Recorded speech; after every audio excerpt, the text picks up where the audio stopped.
Yes, guys, welcome back to another Liverpool show. I hope everyone's doing well. It is Sunday evening, and we're going to be talking about Liverpool Football Club today, guys. And we'll look back at some of the results today because there's been some decent games, some decent results. But yeah, I hope everyone is doing well in the chat and everyone's had a good weekend. Don't forget, guys, hit the like button, hit the subscribe button, all the good stuff, guys.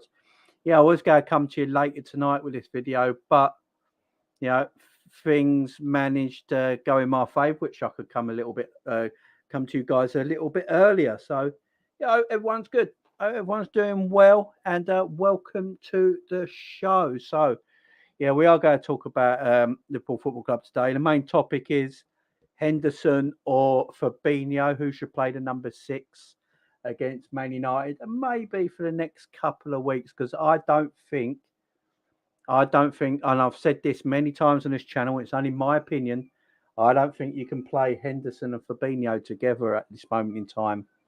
I think we need a bit of a difference in the midfield. I think they're too alike at the moment, and they're doing the same job. We only need one person to do that job. So for me, you either play Hendo in the 6, you play Fabinho in the 6, or one of them sits out, and then and then we go on from there. So I want to talk about that. I want to talk about results today because there's been some good football this weekend. So we're going to talk about the City game as well, the Chelsea game, getting humbled by Leeds. Don't forget, guys, I was one of the people that said Leeds will have a good season this year.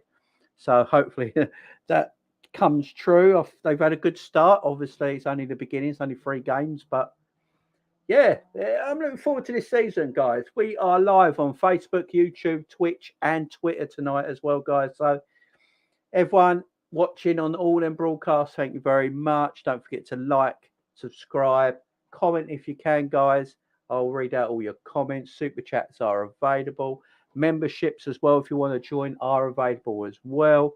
So, yeah, don't forget the like button, guys. That fun button underneath the video. Give it a big smash. Big up to everyone in the chat as well. Big up, Daz. How you doing, my friend? Big up, Ricky. Mr. Conway, the legend. Captain Sal. Can't me know. How are you doing, my friend?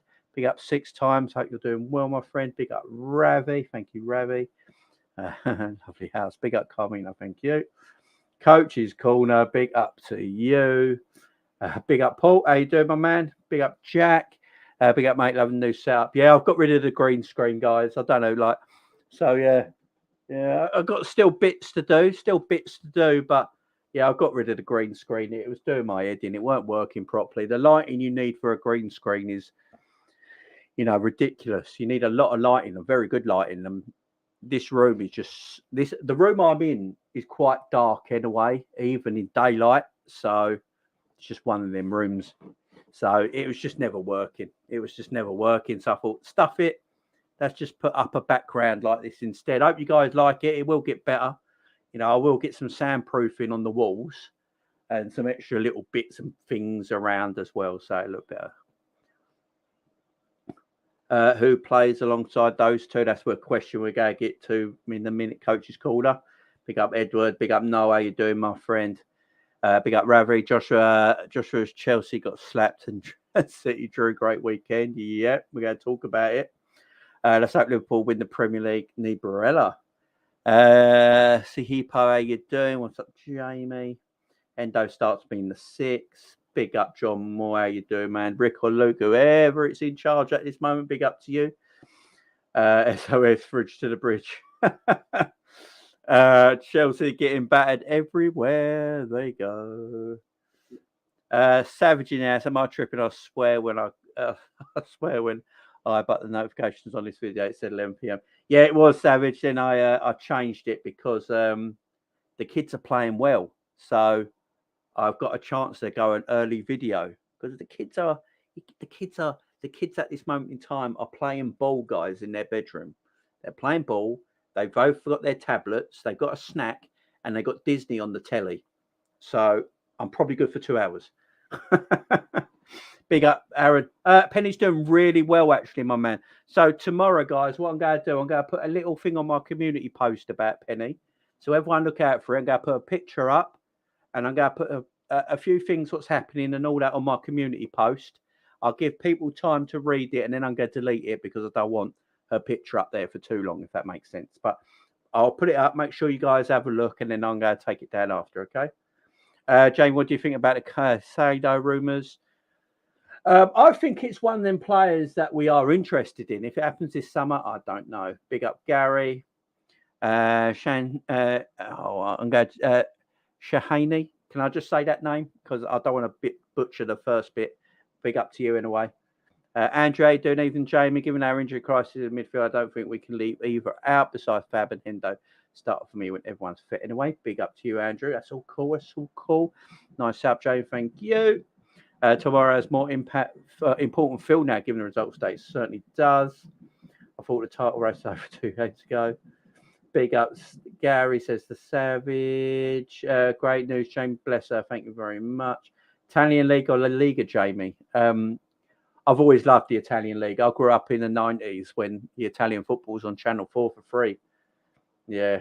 So, yeah, I loved it. I loved it.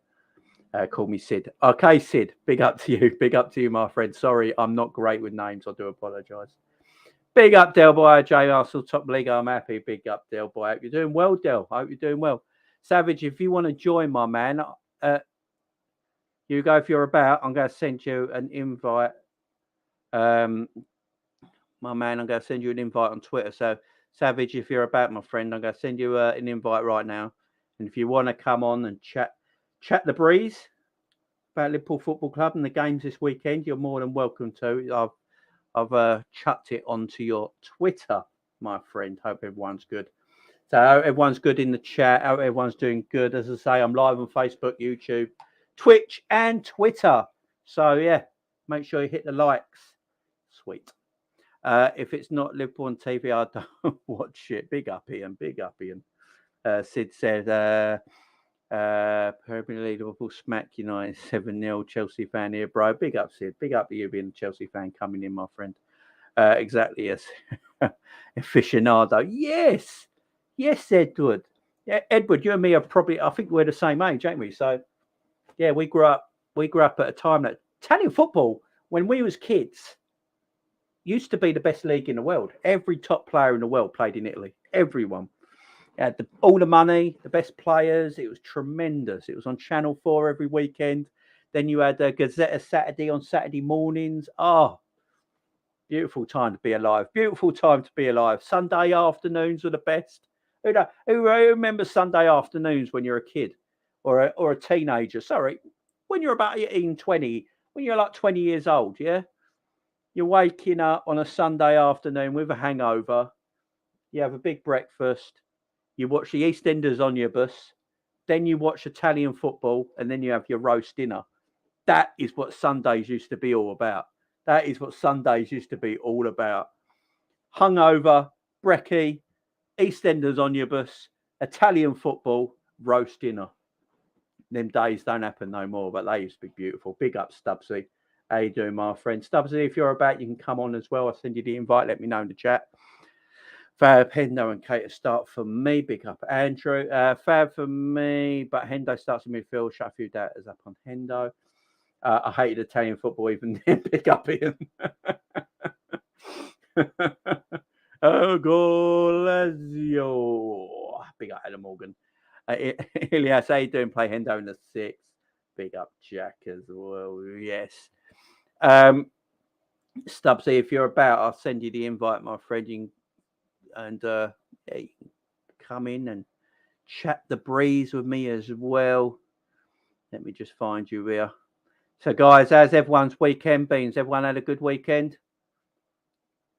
I hope your weekends have been blessed, guys. You've enjoyed the football and all that stuff. Looking forward now to the biggest game in English football, Liverpool versus Man United tomorrow night, which I will be bringing you with the watch along, guys. I will be doing the watch along tomorrow. I'll be live at 7:30 tomorrow to bring that watch along, guys. So, yeah, make sure you tune in. It's going to be a good time. It's going to be a good time. Yeah, Kevin, big up to you, my friend. It would have been better if he lost. It certainly would have been. But, yeah, so let's just get to the results first, yes, while we're waiting for Savage to come in, and Stubbsy if he wants to come in as well. Everyone's welcome to. Good games today. Chelsea getting battered 3-0 by Leeds. Getting battered 3-0 by Leeds, guys. You know what that means, don't you? You know, where is it? Where what have I done with it these days? What have I done with it? Where's it gone? There it is. There it is. You know what happened in today's game, don't you guys? Leeds versus Chelsea. Leeds versus Chelsea. You know what happened in today's game, don't you? To save his life.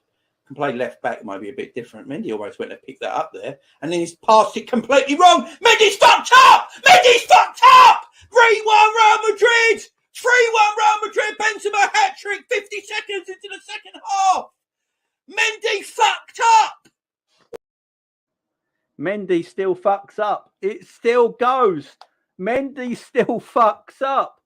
What is wrong with Mendy? What is wrong with Mendy? He still fucks up to this day. And people had the nerve to say he was better than Alisson. People had the nerve to say he was better than Alisson. And by the way, Harry Alisson not nominated for Ballon d'Or, by the way, is a disgrace. I don't care what anyone says. It might be me being biased. Don't give a shit. Alisson not being nominated for the Ballon d'Or is a disgrace. Alisson is arguably up there with the best keepers in the world right now. You know, top 3 at least. At least. He's tremendous. Yeah, I mean, who wants to listen to that again? Who wants to listen to that again? Yeah. If you want to listen to the Mendy fucks up again, put your thumbs up in the chat. Thumbs up in the chat if you want to listen to Mendy fucks up yet again. But the man does all the time. I said it back then when they played Real Madrid. Fucks up. He's fucked up again. You know, I'm going to have to get a T-shirt made. I'm going to have to get a T-shirt made of this Mendy fucking up joke. Yeah. Chelsea at sea. And what's going on with Thomas Tuchel? What is going on with Thomas Tuchel, guys? What is happening with Thomas Tuchel? I've been saying it for a while. I think Thomas Tuchel's a fraud. I don't think he's the manager that people claim him to be. And that's not me having a go at Thomas Tuchel. I think Thomas Tuchel is a fine manager and a good manager. I just don't think he's this world-class manager everyone gives him the title to be. Big up, my friend. How do you, mate? You're all right? All right. Right. I'll see you low. People want it again. Play left wing back to save his life. Can play left back might be a bit different. Mendy almost went to pick that up there, and then he's passed it completely wrong. Mendy's fucked up. Mendy's fucked up. 3-1 Real Madrid. 3-1 Real Madrid. Benzema hat trick. 50 seconds into the second half. Mendy fucked up. What? And he did again today. Oh, my word. I almost run out. You can tell when you listen to that as well that I almost run out of breath. I can't get the words out. I almost suffer like that. No, Chelsea, I said Leeds would have a good season. I'm not going to get carried away with it. They're doing well, but, you know, they can also lose 11 on the trot. So, but at this moment in time, Leeds have started on the house of fire, doing well. The manager's got players in that he knows, that he trusts. I think Leeds have done very good transfer business this summer, and it might have gone a bit unnoticed because they let a couple like their best player leave. But at this moment in time, Leeds look decent, Savage. I don't know how you feel. I just seen your thing as well. Okay, Klopp in. Have you not noticed that? I've had it for the last 2 weeks. I just literally noticed. Nah, to be fair, I never thought Calvin Phillips was their best player. I like Harrison better than Phillips. Oh no, I mean the winger. What's his name? Oh, Rafinha. Yeah, Rafinha. Oh yeah, Everyone said Rafinha was the man, didn't they? Don't even look like they miss him, do they? Yeah, they've changed the way they play football altogether. To be fair to Jesse Marshall, he didn't have the whole season last season. So it's kind of hard to implement your style on that when you're in a relegation zone trying to battle. But yeah, to be fair to them, I watched the whole game and they just outplayed Chelsea, to be honest. Yeah, very good. It wasn't like of course Chelsea weren't the greatest, but sometimes you can say that Chelsea was trash, and then it kind of takes away from Leeds. But for me, they just done everything perfect, and it could have been they could have scored more goals. Yeah, man, early in the season and that, but it's hard with these smaller teams, isn't it? Because I'm always wondering with these teams, like they'll have like a great performance, and then I'm always thinking, if you play like this 60% of your games, you'll stay in the league. But they don't. So it's going to be interesting. But so far, yeah, it's dope, man. It's dope. I'm just itching for our game, man. I hate waiting for. I can't do Mondays anymore. I'm done with Mondays. Whose idea was it to make Liverpool Man U on a Monday, bro? Yeah, it just seems like it seems like we've only played 2 games in 6 weeks. It's a setup, bro. It feels mad. It feels mad. Stubbsy, I have sent you a link in the chat if you want to come and join, talk the breeze and that, have some fun. Yeah, Kevin, we have to win tomorrow. We'll get to it, my friend. We'll get to it. We're just going to get these matches out of the way with first because, yeah, Leeds were fantastic today. Leeds deserved everything and Chelsea didn't deserve nothing. I mean, obviously there's a lot of talk at the moment. I've never been, as everyone, if you're new around here, you might not know, but I've never been the biggest Tuchel fan. I think he's a bit overblown, overhyped. It's always that it's not his team. That's always what you get told. It's still not his team. I mean, it's not like Leeds. It's not like Chelsea got a dead team, is it? Do you know? Yeah, exactly. It's not like they got a dead team. Havertz is in his 3rd season. When we allowed to talk about him being a flop? That Champions League goal seems to have saved him from criticism. To be honest, listen, I don't know what it is, man. I think I said it the other day. It might have been on your stream, but I don't understand with the German players and that. Well, or not German players. That's rude. People who played based in Germany. Yeah, it doesn't really translate to the Premier League. And obviously, it's an excuse because you're a footballer and it should be able to. But it seems that the style in play is so different in the Bundesliga. And I know people always try to make this excuse about, no, it's not, blah, blah, blah. Listen, I don't think it's fair calling other leagues farmers leagues and trash all the time just because we don't watch it week in, week out. Because sometimes when you do watch, you're like, certain teams are better than the teams that we've got in our league. But the style is so different that, yeah, you'll get Bayern Munich in the Champions League, but that's the only team everyone can ever give you, and it's because they're full of superstars. Apart from that, it doesn't translate, man. Werner's gone back, and he looks like a different player already, like literally straight away. Sancho isn't doing anything at the moment. Chan went from here to there, and you could see that. I could see the way he was playing in Germany. It's different. It's a weird thing, man. I don't know, but. You are right. I think you've been saying it for a while about Tuchel. I rate him as a manager, but I've never. I rate him. I just don't be like. Do you remember that I said to you straight away when you were saying about that you think that he let down Lukaku and that, even though Lukaku let down his team, but the fact that Werner and Lukaku, he has to take some of the blame. And I said to you, everyone keeps talking to him. Every time there's an argument, they're trying to put him up there, Klopp and that because of the Champions League. And I said, like, Di Matteo won the Champions League, bro. So that's not the excuse. Tuchel is a great cup manager. That, like, at the moment, that's what he is because he got him to the FA Cup final, the League Cup final, the Champions League final. The year before, he got them to the FA Cup final as well. So clearly, there's a pattern in it, which was, if we're honest, that's what Klopp's pattern was when he came into the Prem until he started to, I mean, Klopp got us into the League Cup, the Europa League, Champions League 3 times now. So FA Cup and then League Cup again. So, you know what I mean? It translates, bro. And then eventually you have to start. But I don't think he's a very good man manager. And I think it's always going to let him down. So, yeah, his man management don't seem...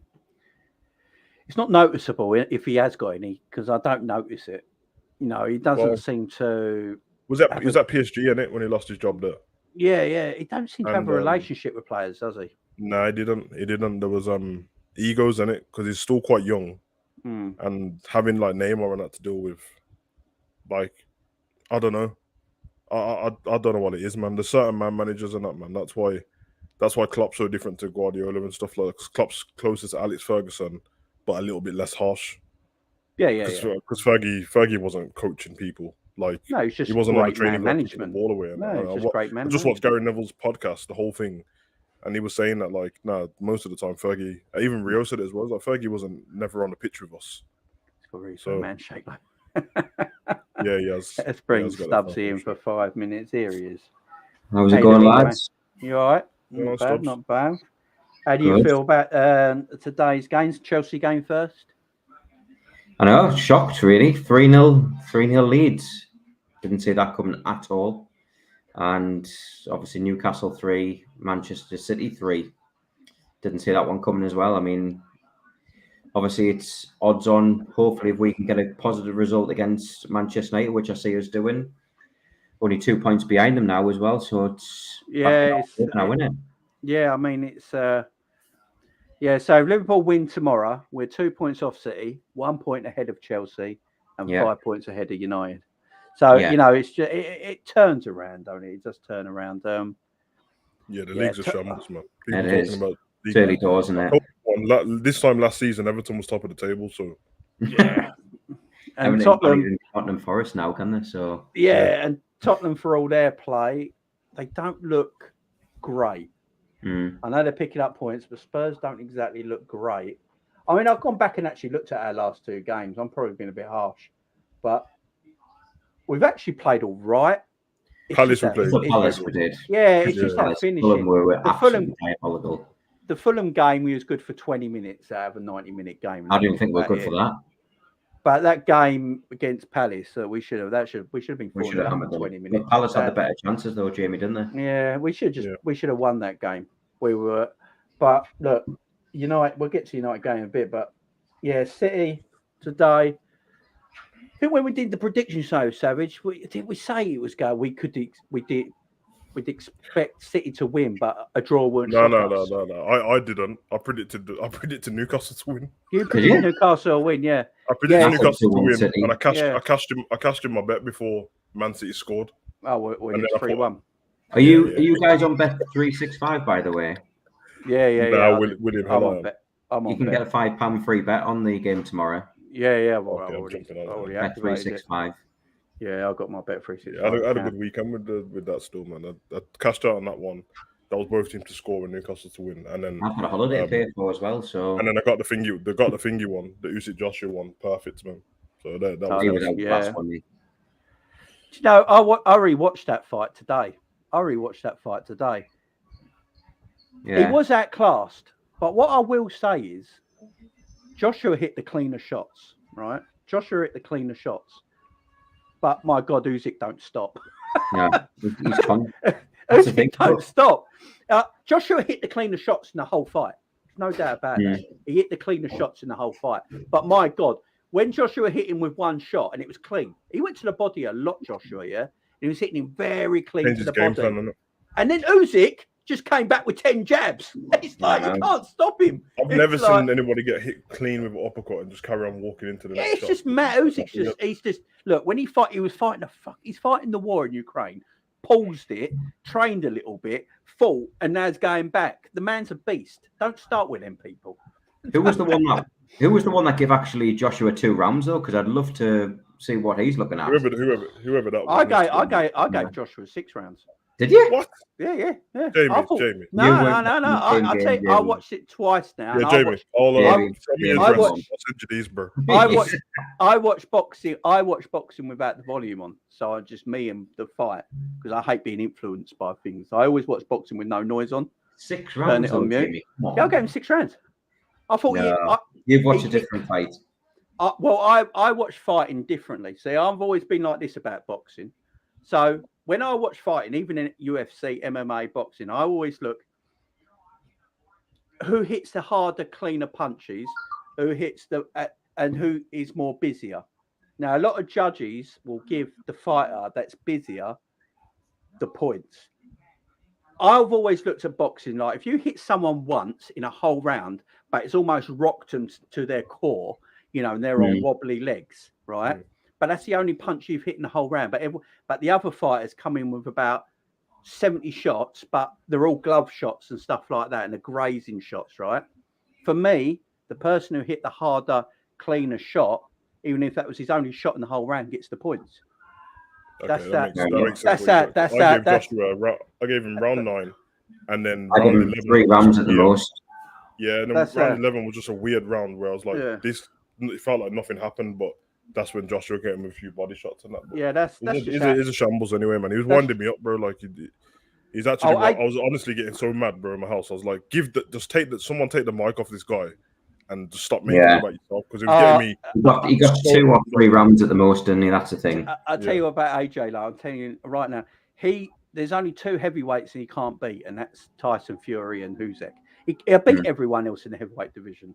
Yeah, no doubt about that. But the problem is, them 2 are going to always hold the belts. So I just don't. I don't know if he wants to. He doesn't want to be a gatekeeper. Might as well go fight Wilder now, innit? Just because. Yeah, just go and fight Wilder, get it done, get your money, and then go smashed. to WWE. I'm telling you right now. Yeah. Lesnar, AJ. If he fights Wilder and then he gets caught with something clean, he ain't getting up from it. He ain't Tyson, bro. Lesnar versus AJ at Mania 39. Book it. Lesnar will punch him up, bro. I was watching it with my son, and obviously my son's like a teenager now. And you're just teaching him about life and that. And I'm watching this geezer. My son looked at me and he's like, "What is he doing? This is embarrassing. Like, why is he making it about himself?" And I was like, "Yeah, like, you don't get to cut the 'I came from the streets' promo when you lose." when Rocky lost and they just left. Adrian, where you at? You don't get to cut that promo. Rocky, you got to remember, Rocky won the Cold War. Yeah, Rocky boy. With a speech. Just before I go, mate. Yeah. Just before I go, how's everything with the family and that? Penny is doing absolutely fantastic. If you wait 1 second, because I'm going to show everyone something.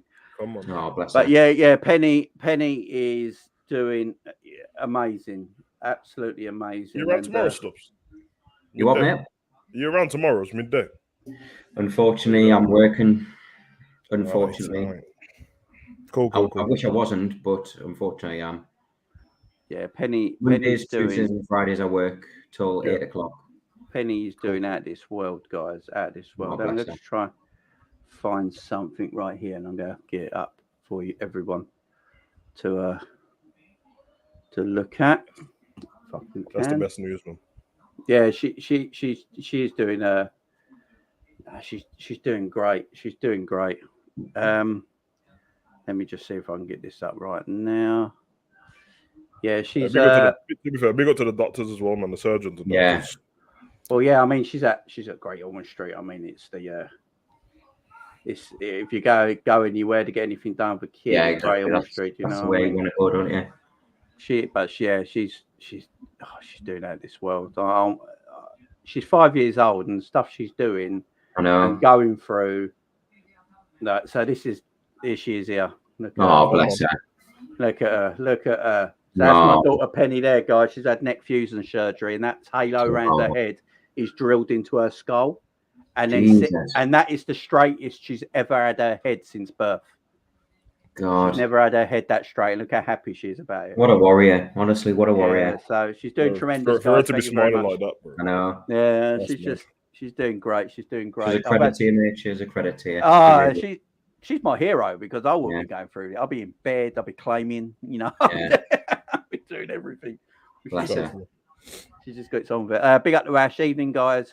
Been away. These Prem games in early August weren't part of my summer holiday plans. What's your gut feeling on the free midfield tomorrow? I'm thinking Hendo, Fab, and Elliot. Cater's time is up. Big up, Ash, with a big super chat, my friend. Ash, we're going to get to that in 1 second, my man, and we'll talk about it. I think you got a run of you, my friend. Yeah, I'm going to go on Johnny's first show, his channel. Yeah, so all right. Is that John? Yeah, John. Big more. Stop! Am I confused? Yeah. Did he not put a schedule up for last night? Yes, he did. Yeah, he did. But then he went on. How confused I was. I was looking at the screen and I'm pressing play, and I'm like, why? Yeah. Why? You just said like 2 people are waiting, and I'm pressing it. I'm like, no, this shit ain't working, bro. No, he did, and then all of a sudden he went on Jack's channel. So goodness knows, but no, I've been helping out.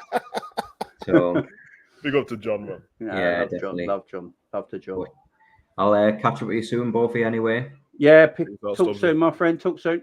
All right, cheers. Have a good show, guys. Cheers, mate. See ya. Yeah, big up. Yeah, Penny's doing great. Penny's doing great. But yeah, before we go to Ash, we'll get to your. I've started it, so I will come back to your super chat as well. Yep. But I just want to talk about City and Newcastle today. What a game of football, man! Great game of football. Amazing game of football, and it's what I've been saying for so long. Have a go at City. Have a go at them. Because I don't think City are that great defensively. Have a go at them. They make mistakes. I have to say, bro. Kyle Walker, yes. you've been right about his legs. I have to say, big up, St. Maximin, Wilson, Almiron, and Joe Linton. Oh my God, bro. The best I've ever seen St. Maximin play. Bro, Cancelo and Walker trying to get the ball off St. Max is the funniest thing I've ever seen. Kyle Walker, you got it right, man. Kyle Walker, I don't know what's quite happened with him. I watched Willock. Was it Willock? Willock run away from him. I'll tell you, Willock is rapid though, but you are right. But it wouldn't have happened 2 years ago. I said it to Patman, and when he said that he thought that I was dissing Walker, and I said I wasn't. It was a compliment to the fact that he can still do that. The injuries are getting to him now, though. Yeah, because we've seen it in the Champions League, and didn't I say that his games, we'll see it throughout the season. He's going to play less games than he did last season. And then next season we'll play less games because he's like an athlete, isn't it? And you know that he's built like a sprinter. He runs like a sprinter. And if you watch anyone in the Olympics, they don't sprint as much as you think in their training. They don't sprint like they don't sprint like that. They train for 4 years for 10 seconds and then it's done.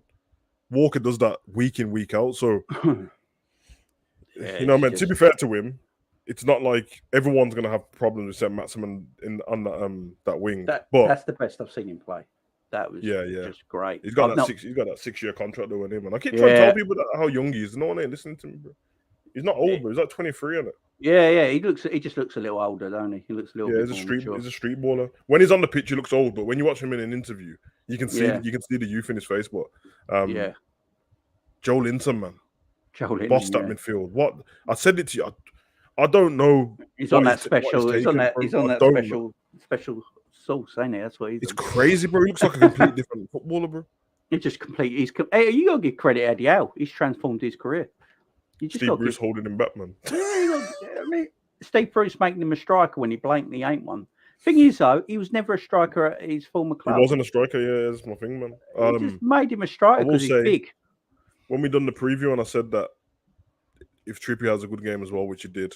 But I have to say, man, the reason why I'm always backing this, and I'm always talking about Potter and Eddie Howe and that, but Eddie Howe, man, geez, man, like, he's just strength. I know it's early in the season, but for what he done last season already, and you got all these other fans already saying that, let Eddie Howe run it for a bit, and then when they get the money, and just sack him and get somebody better. Why? Yeah.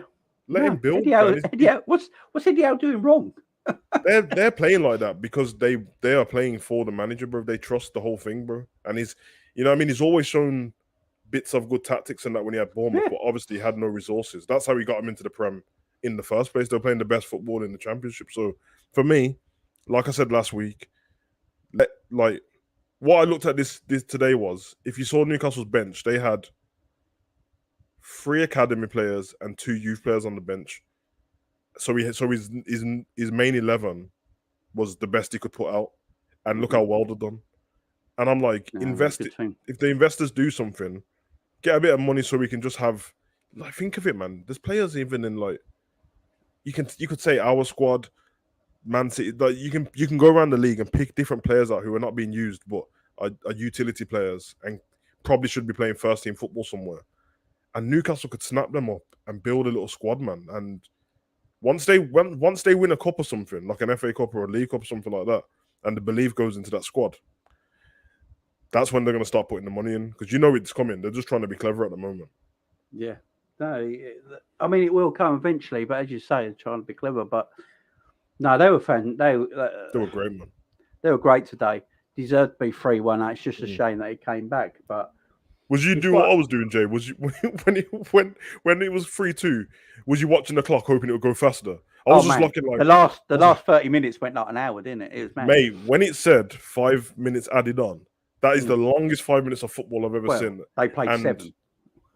Yeah, and then all of a sudden, mate, I have to say, like, I know that I've always said Man City's defense probably the weakest part of the team, but it's still a good defense. Yeah.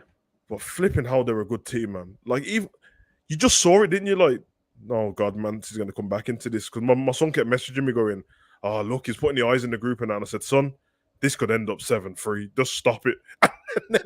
and then I seen the Haaland squad. I was like, oh my God, I know what's going to happen now. And fair play to Newcastle to hold them off and that. But City are quality, man, with that passing around the box. City are a quality team. There's no doubt about Foden, that. Foden plays like a young Spanish player. Like, he's that good, man. Like, the way he controls the ball and stuff. And then De Bruyne, there's you only try one tackle player. him, and he just accelerates even further. De Bruyne is the only player in that He's City crazy, team. bro. You take De Bruyne out at this moment in time, I think they'd struggle. Because he is now Pep's Messi for Man City. Yeah, I've not seen a ball carry like that in a while, man. He's almost playing in a similar position and way that Messi played for Pep at Barcelona, where he came deep, carried the ball. Messi didn't have a position at some point. Look for them through balls, then balls over the top. He was he could pass, he could score. I mean, it's Messi, obviously he's better than De Bruyne, but that's what De Bruyne has become now. Last season and beginning of this season, more I look at it, I think of it, it's like he's becoming City's Messi. He simply is. And when I watched the game today, I'm thinking, right, you take De Bruyne out of this, I don't think they score. Because everything goes through him. Everything goes through him. All right, and I'm going to say this about Haaland as well. Haaland's not world class. Right? People might laugh at this. He's not a world class footballer. He's a world class finisher. There's a difference. I think I rate his running off the ball more than on the ball. He's off the ball running and his finishing is world class. But as an actual footballer, he's not a world class footballer. Yeah. He's not a world class player. He's not as good on the ball as a Lewandowski and a Kane, as a number 9. Yeah. And he's still young as well. And he's still young, so we'll learn it. But I don't think he will get to where they are.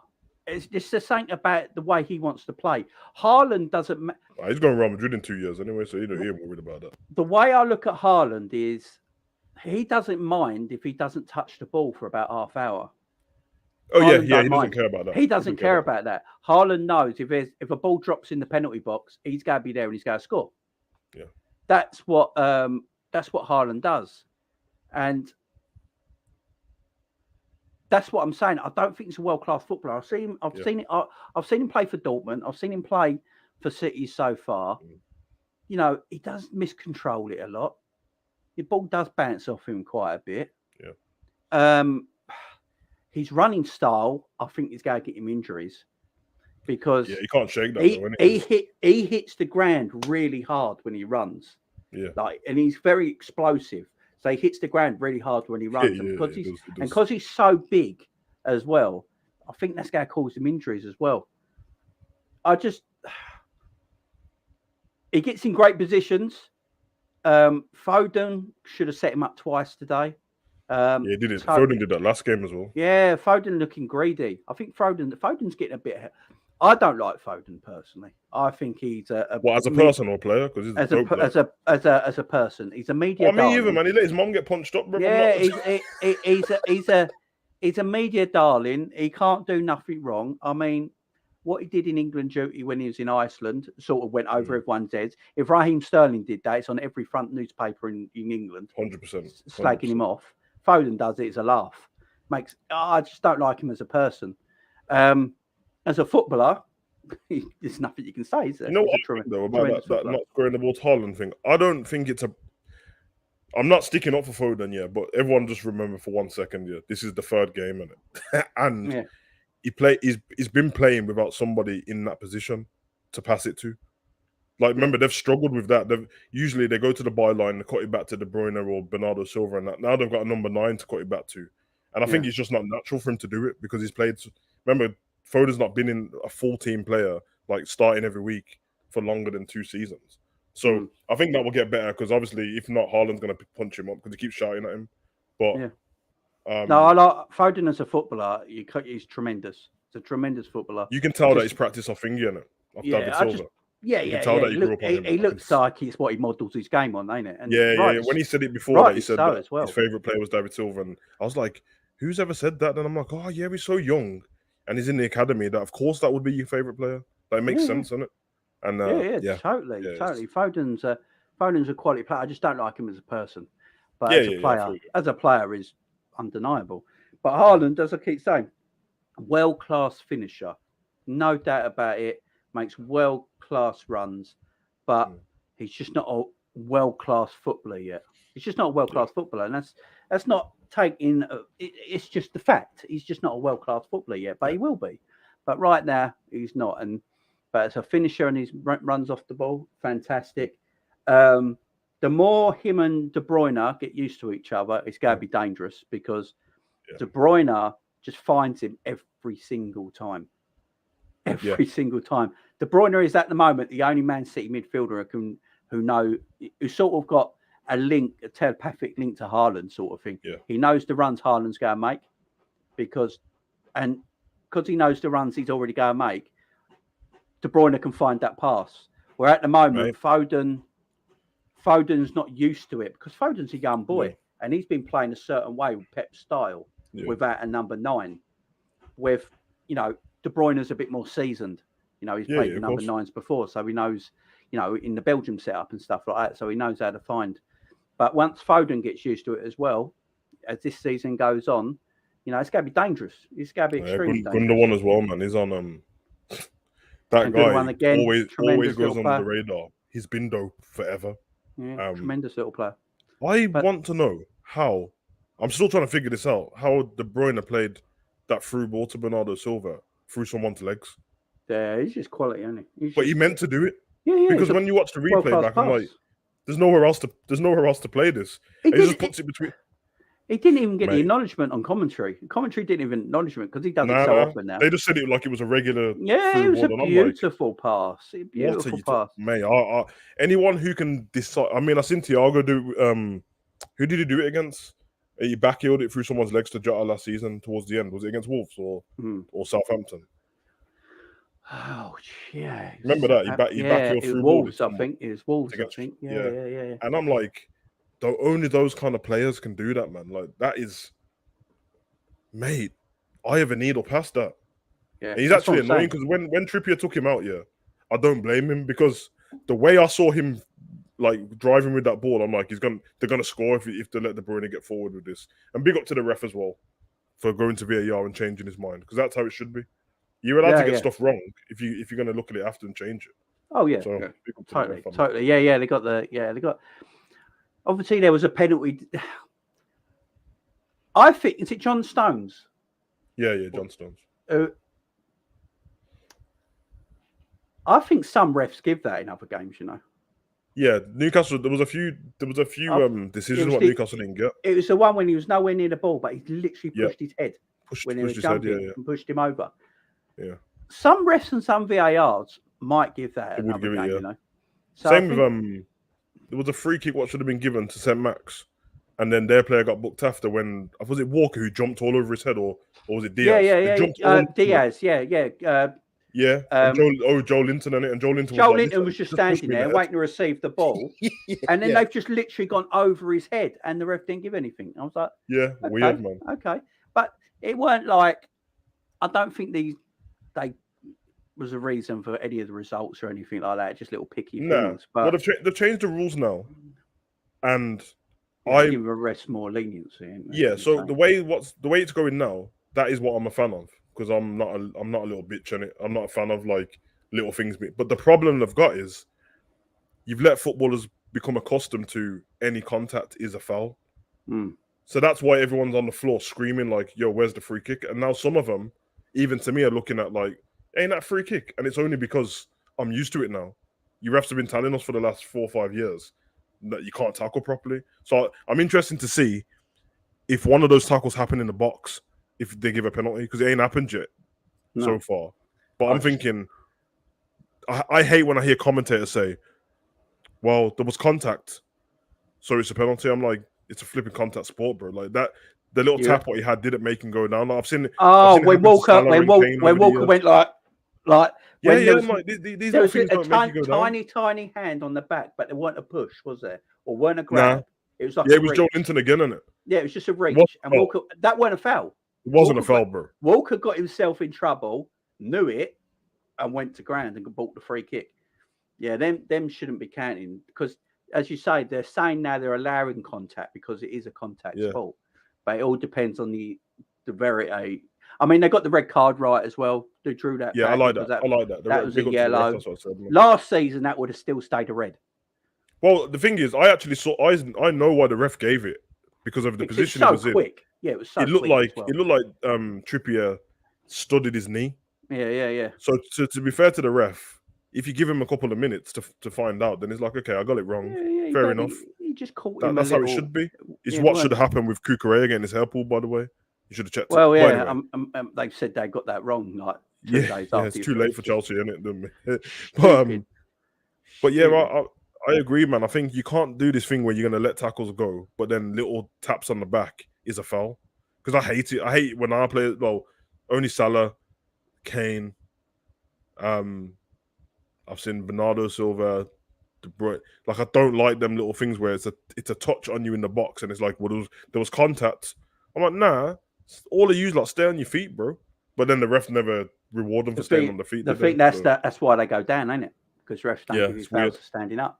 Because That's someone's why going to they get have to booked go down. for diving again soon, and they wouldn't have dived. They just fell over. I think it Yeah, happened to Sterling last season. He didn't. He even the player said like, "Nah, he just fell over," and he wasn't asking for a penalty. And then the ref's like, "Yellow card for this." I'm like, "That's not." He's not trying to get a penalty. Oh, it's just madness. But big up Gunben with the super chat. Yeah, big up Jamie. man. I think it was about time to give you a donation. Finally got some overtime. Big up. Big up to you, my man. You don't have to do that. All the best for you and your family. Thank you very much. I appreciate your love. You're always here. And yeah, you're a great man. Thank you very much. I just want to go to this Ben Lindley, who's obviously got a problem. When he said about the phone. What are you on about, you mong? Obviously, that's not a very nice word to use. So you're lucky I don't time you out for that. These guys saying that Haaland is going to get injured because of his running style. That is why he gets injured. A lot of Haaland's injuries. If you want to argue with my sports lot of science his degree injuries- as well, then we can do that. But A lot of his injuries is because of his movement, because he's so big and he's so weight. You know, he's heavy, he's tall. He's not he's not Peter Crouch. He's not lanky. He's big and he's explosive. So when you're big and explosive like that, and his style is he's not, you know, he doesn't run like a Messi does. You know, glides. He doesn't run. He's like he runs hard into the ground. Yeah. And because of his size and his power and his explosiveness, he will get injuries around the knees. It's just natural. It's not that's what happens. Why? Listen, whoever that wrong is, with it. why would you take that as a diss? Well, we're just talking about football. Like, you can say that about any of our players. You know what I mean? That's not anything that Haaland can do about it. So it's not a diss. It's literally his genetics, bro. That's how he runs. You can't change it now. He's too old to change it. So it is what it is, man. And if he weren't explosive, it wouldn't be a problem. Yeah. But he's got explosive power, and you know. But when you're the size he is, your body, you know, it's very hard for that blood to get round that quickly. And to be fair, big and explosive. it's a double-edged sword as well, because it's actually like a benefit to him and a disadvantage. Because the benefit is the reason why he gets through on them through balls and scores, because his acceleration is off the way he runs, but at the same time, your fast twitch muscle fibers pushing off that fast every time. It's not normal. That's why do you guys think that when sprinters, you know, when there's a false start, why do you think they carry on running? Yeah, and don't just stop. If you just stop, I think it's which is also the reason why Virgil didn't just stop against Zaha. But anyway, carry on. Yeah, it's why Usain Bolt said he needs 200 extra yards to stop after a 100-yard race. Because if he just stopped, his hamstrings and everything would completely snap. Yeah, because you're damn near like training, like interval training, and it's almost like 10 seconds on 10 seconds off. So it's not a diss at Haaland or anything like that. It's just his genetics, and that's why he's had a lot of muscle injuries in his young career so far. There's nothing wrong with it, and you don't have to use the word "mong." You can just go, "I disagree with you, Jamie. Here's why." Don't be a child and use the word "mong." Be a grown-up adult. Come on. You know what I mean? Just pathetic. Mane's already won the German League 7-0. Look, This is why we said Mane wanted to go. It weren't a money thing. The man was sick and tired of working his arse off every single week to chase a very hard team to win a title. And he's like, F that. Let's just go to Germany and just live the life. You know, that's why he went. To be fair to him, and he is a Bayern Munich player now, so whatever. But if I made it as a professional footballer and I didn't end up playing for Liverpool, I would have done exactly what Mane's done. Once I've won every trophy, I'm off, mate. I want to explore the world and go different places and that, and play with different superstars and that. Yeah, I mean, there's a few players that Bayern Munich they probably wants to play with as well, isn't it? Yeah, exactly. And when you think about it, he's, as you said, he's won everything. Now, when you're playing in this country, as we've seen today in Man City's game, Man City had a fight to come back against Newcastle today. Chelsea lost to Leeds. It happens in this league. If you're not playing at 100%, you go get turned over or drop points. It's just the way it is in this league. Now, you can go to Germany, you can live a great life over there, and, you know, enjoy it. And why wouldn't you want to do that? Why wouldn't you want to do that? I don't blame him at all. Let's get to some of the other games. West Ham, what's happened to the Hammers? No goals they've scored. They haven't scored yet. Got beaten 2-0 by Brighton. I think we both predicted this because Brighton are a good way from home. Lackluster. Played exactly the same way they did last week, man. Yeah, I've got a theory. I've got a theory with David Moyes. The better you don't want to. You don't even know the better the players. Friends before. The better the players he gets, he's not so good at coaching them. When he's got a team with players that he can make perform better than they are, a bit like his Everton team and stuff like that, they do good stuff. As soon as they start to get players in that are very talented, because they've taken that step up now, they need to get more players in that improve the team. He looks like he's being fan wanted a little bit. Yeah. And I don't know if that's starting to happen to him at West Ham, but yeah, it's ain't not quite right there at the moment. I mean, Declan Rice is still there. I mean, I don't think Declan Rice thing is an issue because they know he's going to leave West Ham eventually because he's got bigger goals in mind, don't he? So I don't think that's a massive issue. They bought some players. They've got some good players there, but why is Man U trying to spend flipping 100 million euros on Anthony and not just giving it to West Ham for Declan Rice? I was going to bring this up anyway. Why did they buy Casemiro when I would have just bought Declan Rice? Because there's no certainty that a 30-year-old Casemiro is going to come to the Premier League and do bits. There's just no certainty in it. He's played in Spanish football most of his career. He's had it his way with Real Madrid most of his career because he's played for the number one team in world football for all that time. So, you know, and he has quality around him. You know, he's got Kroos and Modric around him. The man ain't fan wanting. He's going to have Fred and McTominay next to him. In a Man United team, that is a shambles. He just won the Champions League and he's going to a team that's not in the Champions League and probably won't be in the Champions League next season. He's gone to Man United for money. Now, if I'm a Man United fan, I actually find this an issue because we're buying a player that's coming to our club for money. Yeah. If I'm a Man United, that's how I'll be thinking. I'm thinking because it makes no sense. You don't leave Real Madrid to go to Man United that are in absolute shit's creek at the moment. Yeah. Probably won't make the top four the following season. So he's going to go, this serial Champions League winner, this legend of the game, is going to go another 2 years without playing Champions League football when he just won the Champions League. If I'm a Man United fan, I'm looking at it. The only reason he's coming is because of money. It's a payday. It's like a retirement home. Yeah, Ronaldo Varane definitely told him money here, bro. It's another madness bit of business by Man United. I don't think it's good business. Yeah, one can say Casemiro is a great player, but you've got to look in a business sense. They've just bought a name again. I would have gone to West Ham and spent exactly the same money and got Declan Rice, who you could have in your team for 10 years. All I know is, if we go off the premise that how much did it cost? 60 million. Is that about? I think it's 70 in total. and they're trying to get Anthony for 100 million. Is it 100 million euros or 100 million? There's 80 or something on it. 100 million euros, which is about 80 million quid, which I All right, don't so think is worth it. 80 million and 70 million. So we'll go, let's just say about They're 180. going to spend 256 million. I'm like, hold on a minute. 256 and million. Yeah. I'm thinking, and they've already bought Martinez as well. You could have went. I mean, I'll say this, innit? Because Declan Rice seems to be Chelsea bound. Well, I don't know. He's a Chelsea fan. Why all that business, Mason Mount, all that. He used to play for them. But even in the positions where they're lacking, there's other.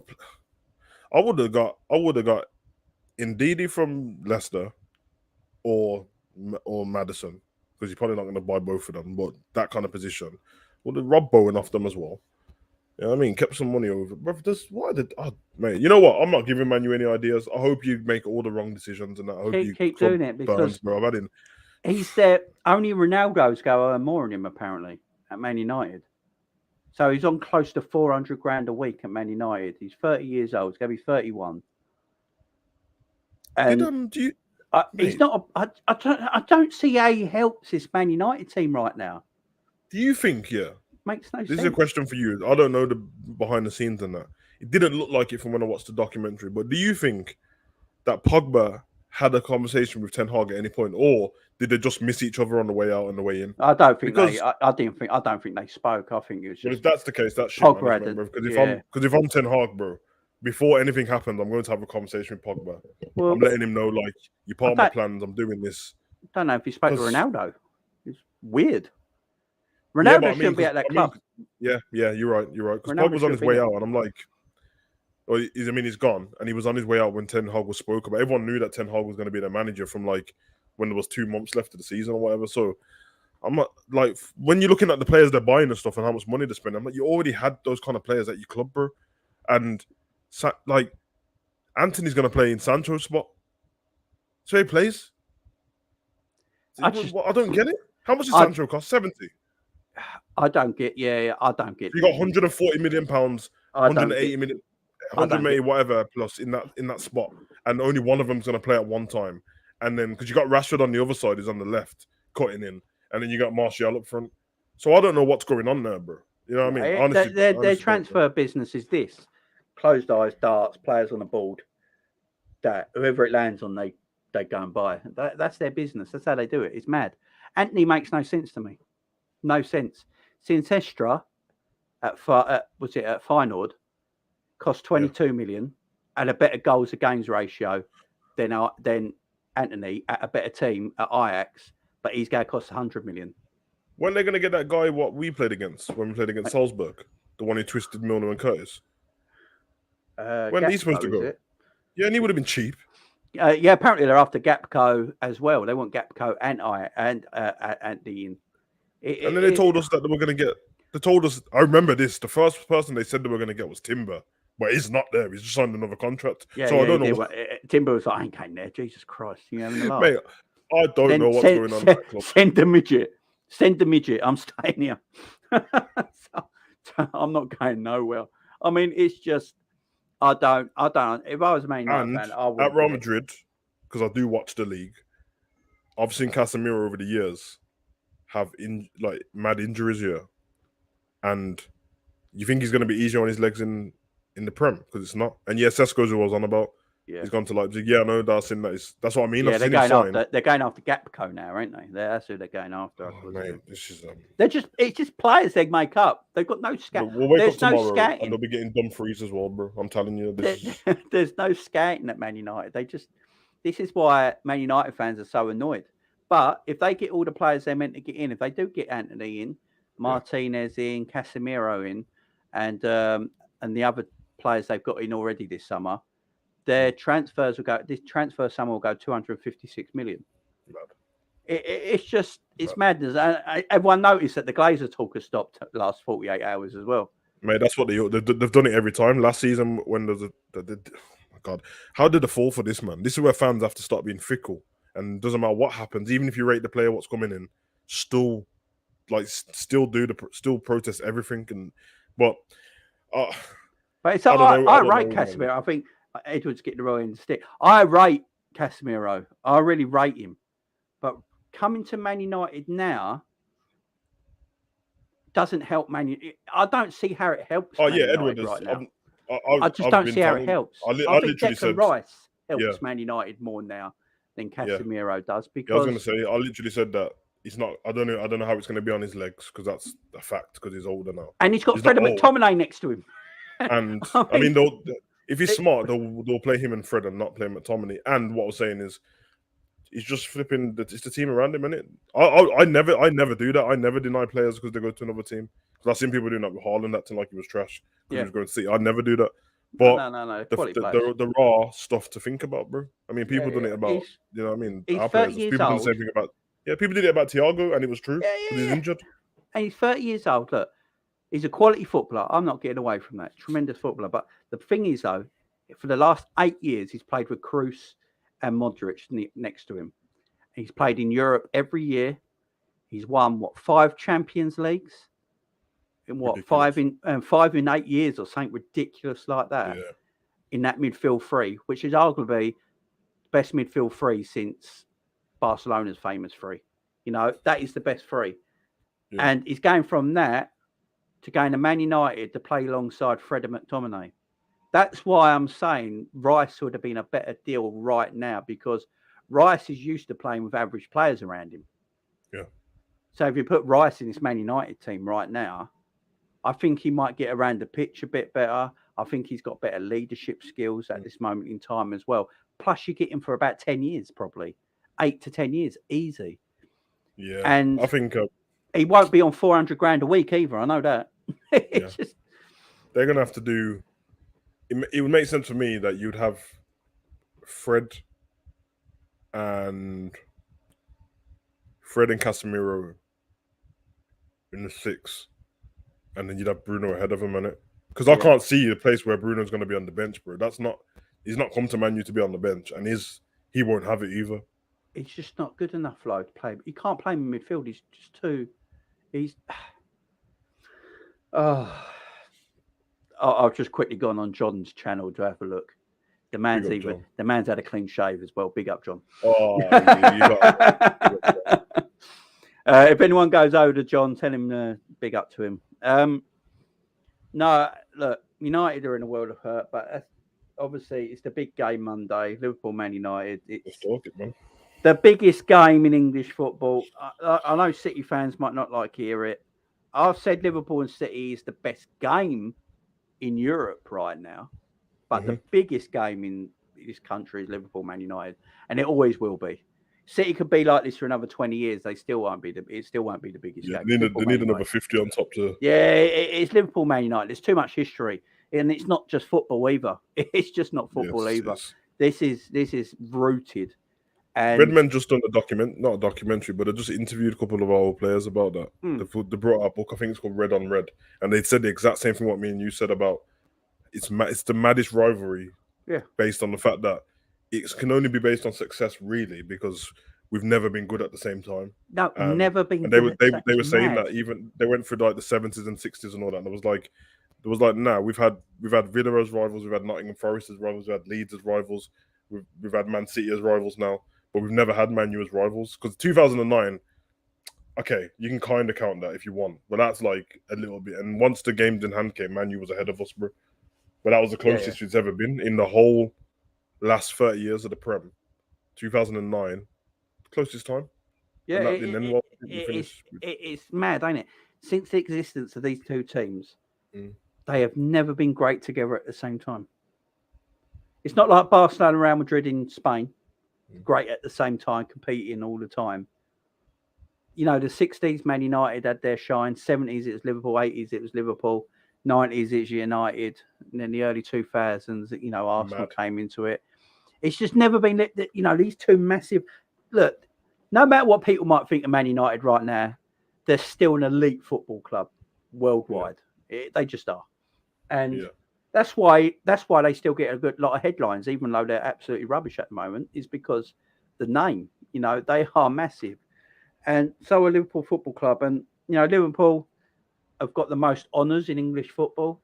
That's why I get annoyed when people want to take away the FA Cup and League Cup, because we wouldn't be. So, yeah, this game's going to be huge, and I that's would love Man City, Man U, and Liverpool title race. I'd love that. Oh, it'd just be great, Oh wouldn't my it? It'd just God, be bro. great. It'd just be great. But I can't wait for this game tomorrow. I'm really looking forward to it. Now I'm doing the watch along as well. Can't wait for it as well because I'm unbeaten on watch alongs at the moment. And we ain't started well the last two games. And I didn't do a single watch along for a Liverpool game. I'm telling you, it's ain't in it. So,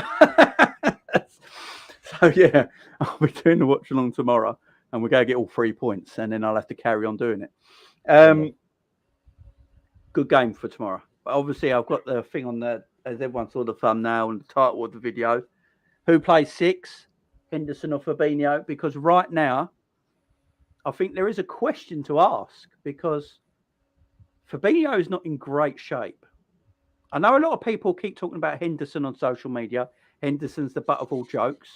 But literally, I know he's not been great himself, but Henderson has actually been our best midfielder so far this season. But that's not saying anything because he hasn't been great himself. But Fabinho's been terrible. Like, he has been our worst midfielder this season. And I've said it time and time again. Fabinho, I think his legs have gone. I think his legs have gone. I just do. I don't think they're coming back. He falls over all the time. Literally all the time. Every time Fabinho turns to go back to his own half, he falls over. He literally falls over all the time because it's a mobility problem. Because his brain is trying to tell his body what to do, but his body can't do it. So he falls over. He hasn't got that. When you watch Fabinho in the past, Fabinho had that wide running stance. Really wide running stance. Now, his feet are very close together when he moves. He hasn't really got that wide stance no more when he runs. And I think that's why he trips over all the time. I don't think he can stretch it out like he used to. Yeah, because the one thing I brought up to you before is that I went through all the seasons in it because I knew that I wasn't tripping, and people will know that I was speaking about this before this season. I always do because I'm not reactionary with anything, and I've always said that like warming up into a season for Fab, it's never been that great. Now Liverpool have been that great, so we usually win all of our games, so it kind of goes under the radar. Goes on, you know what I mean? Somebody will score 2 goals against us. We'll go score 4. We'll win the game. Nobody cares. And I always notice it, the build up into it. And I said to everyone last season that I remember the few games with the Brentford games and all that. I remember going into them, and that's what was happening. And I picked up on it in pre-season. And if he disciplines his game a little bit more and drops off 5 yards, just sits there and chooses his runs a little bit more wisely and stuff like that. Because what happens is, and I don't blame him, you try and get into the game more in it. You know what I mean? Everyone's going forward and that you get excited. Kind of, you know, the position that we saw him in when Eze done him and Trent. Yeah. If you look at the positioning again, there kind of wasn't a need to be there. Like if Trent's already there, there's not really a need for you to be there. You can drop off a bit that way. And I'm not saying it wouldn't have happened because Eze is a great player, but he would have had to run past Trent, then run past Fab, then get to the defense. He wouldn't have been able to play that ball, that through ball, because Fab would have been there. Yeah. And I know that is a different style of player, but do you remember when Pirlo done that? When he resorted into like, this centre circle's mine now. This is where I'm staying for most of the match. Every now and again. Yeah.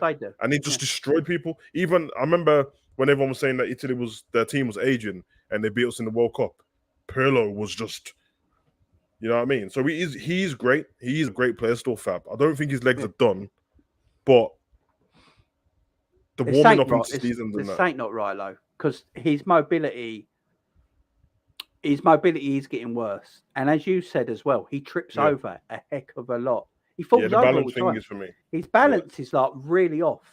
And that's something to do with like, he can't, you know, when a fighter can't pick their feet right and they've got zero balance and they're easy to get knocked out. And it plays on them all fight. You can see him looking down at their legs like, why are my legs not doing what they should be doing? I can't get right. And Fab looks like that on the football field at the moment. And this is not me having a go at Fab because I love Fabinho. I've said this time and time again the last few weeks. Fabinho will always be a technically great footballer, no matter how old he is. But at the moment, his mobility is an issue. Now, Edward, man, flip's sake.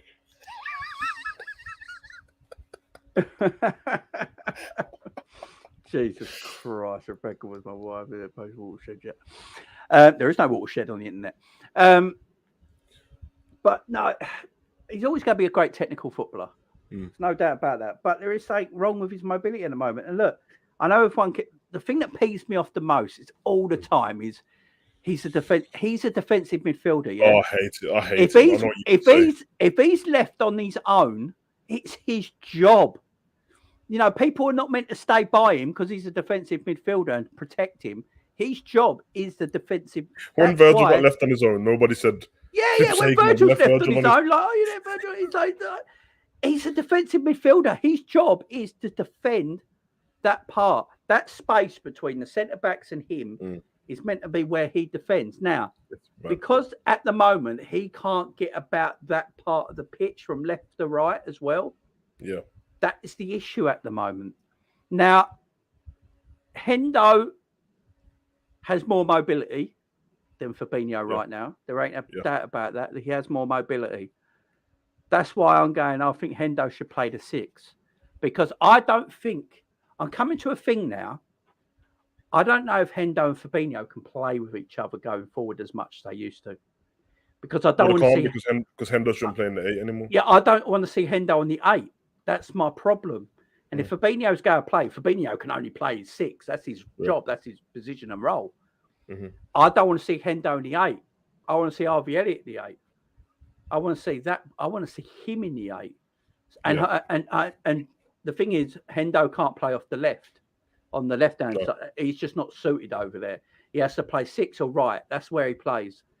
And at this moment in time, I'd probably play... You've got to pick one of them. You've got to pick one of them. There's going to be the odd game when Fabinho and Hendo play together and they look good and people are going to come on here and go, Jamie, you said they couldn't play together. They're always going to have the odd good game here and there. They're going to look decent together. But in the long term, and I know a lot of people on here have been saying it for ages, you know, Hendo can't play the 8. So if Hendo can't play the 8 and Fabinho ain't in form at the moment, then Hendo should play the 6. Now, if players ain't in form, they're allowed to be dropped. There's nothing wrong with it. We can protect Fabinho because we all like Fabinho, we all rate Fabinho. But if he's look, Ash, I disagree. Fabinho's been our weakest midfielder this season. Yeah, Ash, I would say, Ash, with your first comment saying that we lose to Fulham and Palace if Fabinho wasn't there, I'm not trying to be rude in that because there was Trent to blame as well. Yeah. But it kind of got twisted for that through ball to be played in the first place. So you could argue that if Hendo was in that spot, first of all, he wouldn't have been doubling up on Eze where Trent was. And he's got a bit more. So what I think is, I watched Hendo. Who was he? I can't remember who was chasing the other day. But like, Hendo's always about in it. He's always about. He's always trying on it. Like I never have to question Hendo's determination to try anyway. No. Which sometimes is what I need when the talent's not working or when chips are down and that. Like I can't deal with watching Trent and Fab run back when with no effort. Because one of them's running back and trying, which is Fab, and he can't do it. And I'm watching Trent run back with no effort some of the times. Not all of the times, not even most of the time, but just some.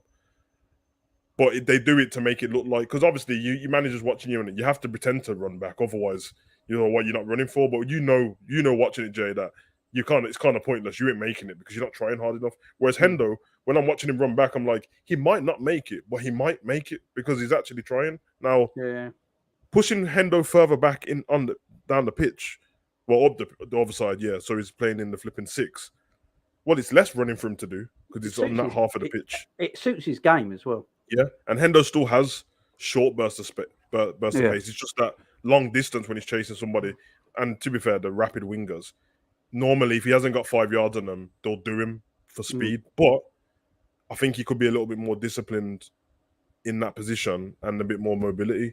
I think it makes sense. And he already ends up babysitting Trent sometimes in that area. So he'll just be there then instead of having to run back there.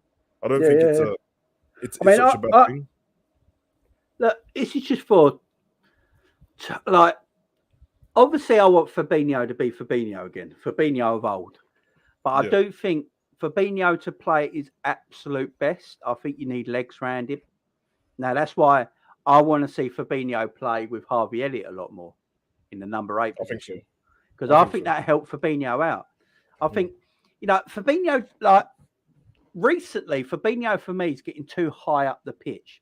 And because he hasn't got the mobility, he can't get back quick enough. I don't want to see him too high. I want to see him just drop back a little bit, stay back, stay maybe on the edge of the halfway line or something like that, just a bit further up from that. Because, look, if the centre-backs are pushing up to the halfway line, I've said this recently, our centre-backs push up to the halfway line, and then our midfield is about 20 yards in front of that back four. Yeah. And if Fabinho's the central midfielder in that line and we're 20 yards behind, there's too much space in between. And Fabinho ain't got the mobility to get 20 yards back quick enough. Yeah.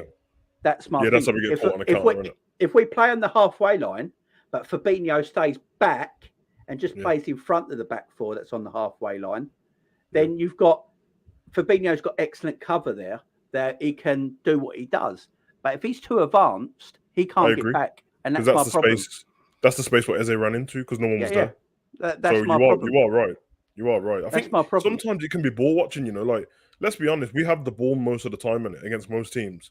And people play low blocks against us, which means they've usually only got one striker up the top of the pitch and everyone else is in their own box defending.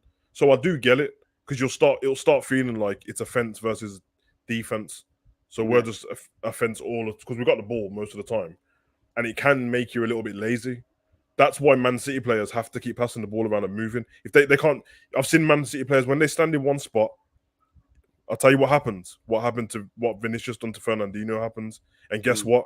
It was the same spot where Eze was. So it's not like we're getting anything wrong there. I mean, people are always like too hung up on people's age. So they go, if he's 28, it means his legs can't be slowing down, and if he's 37, it means he can. You can be an old 28-year-old. Of course you can. You got Zlatan, who's on his, you know what I mean? And then you've got people who are way younger than him and can't move like that. So I don't think he just has to be more intelligent now.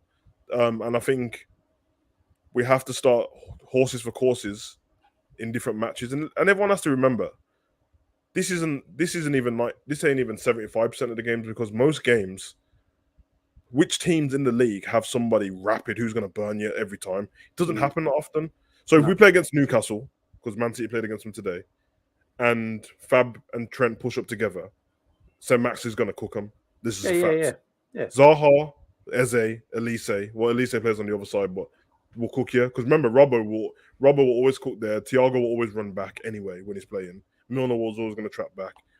So there's certain teams, if you play against Arsenal and they play Martinelli over there and he's just got a gap to run into, he's going to run into. So these kind of games, it's only about 6 or 7 teams. Play Hendo in that spot. The rest of the games, when there's a low block and the person doesn't have speed at the top of the pitch. Yeah, there's nothing wrong with we play against players. Leeds. We play against Leeds. Hendo can't play in that spot. Yeah. Because of the speed. There's nothing wrong with it. Everyone does it, bro. Alex Ferguson used to do it all the time. And, Pep does it now. Champions League, Party songs playing. It's a fact. Yeah. It's just, there's nothing wrong with it. I love Fabinho. And as I keep saying, Fabinho, he's always going to be a quality central defensive midfielder. There's no doubt about it. Just right now, he's not in form. He's literally not in form right now. I am not talking about long term. So Ash 100. I think you might think I'm on about long term. I'm not on about long term. I'm just on about Man United. I'm just on about tomorrow night's game. Not on about long term. I'm just on about tomorrow night's game.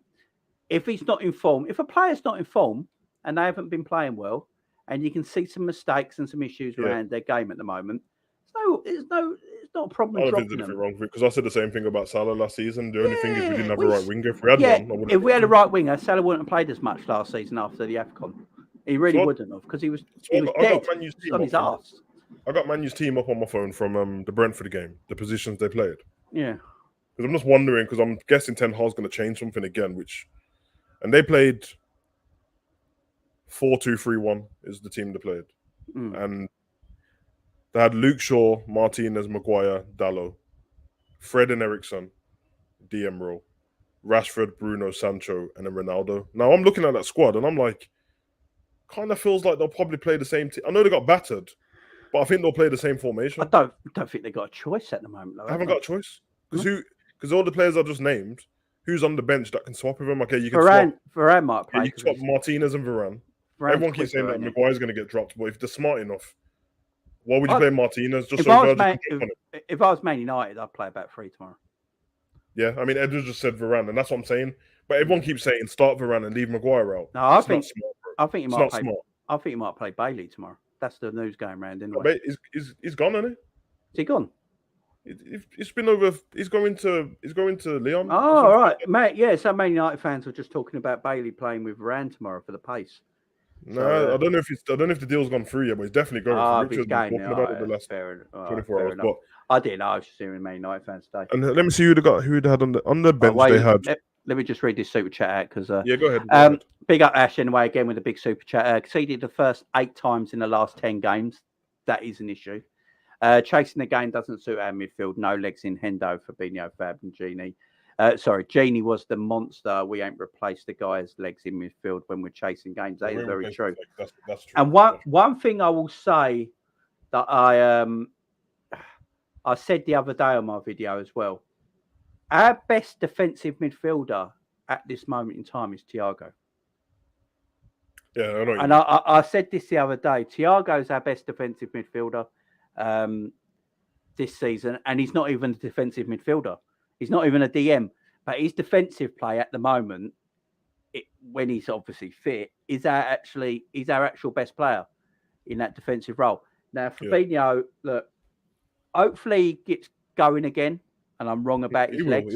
I'm hoping I'm wrong about his legs. I really am, because I want him to get going again. And if he gets going again, look, there's hardly another defensive midfielder around that's got his awareness, his vision for the game, and stuff like that in that defensive midfield area. So if he does get back to his best, then we got an excellent world-class player there. There's no doubt about it. But he can have all that to his game at this moment in time. But if he hasn't got the mobility to get himself into them positions, because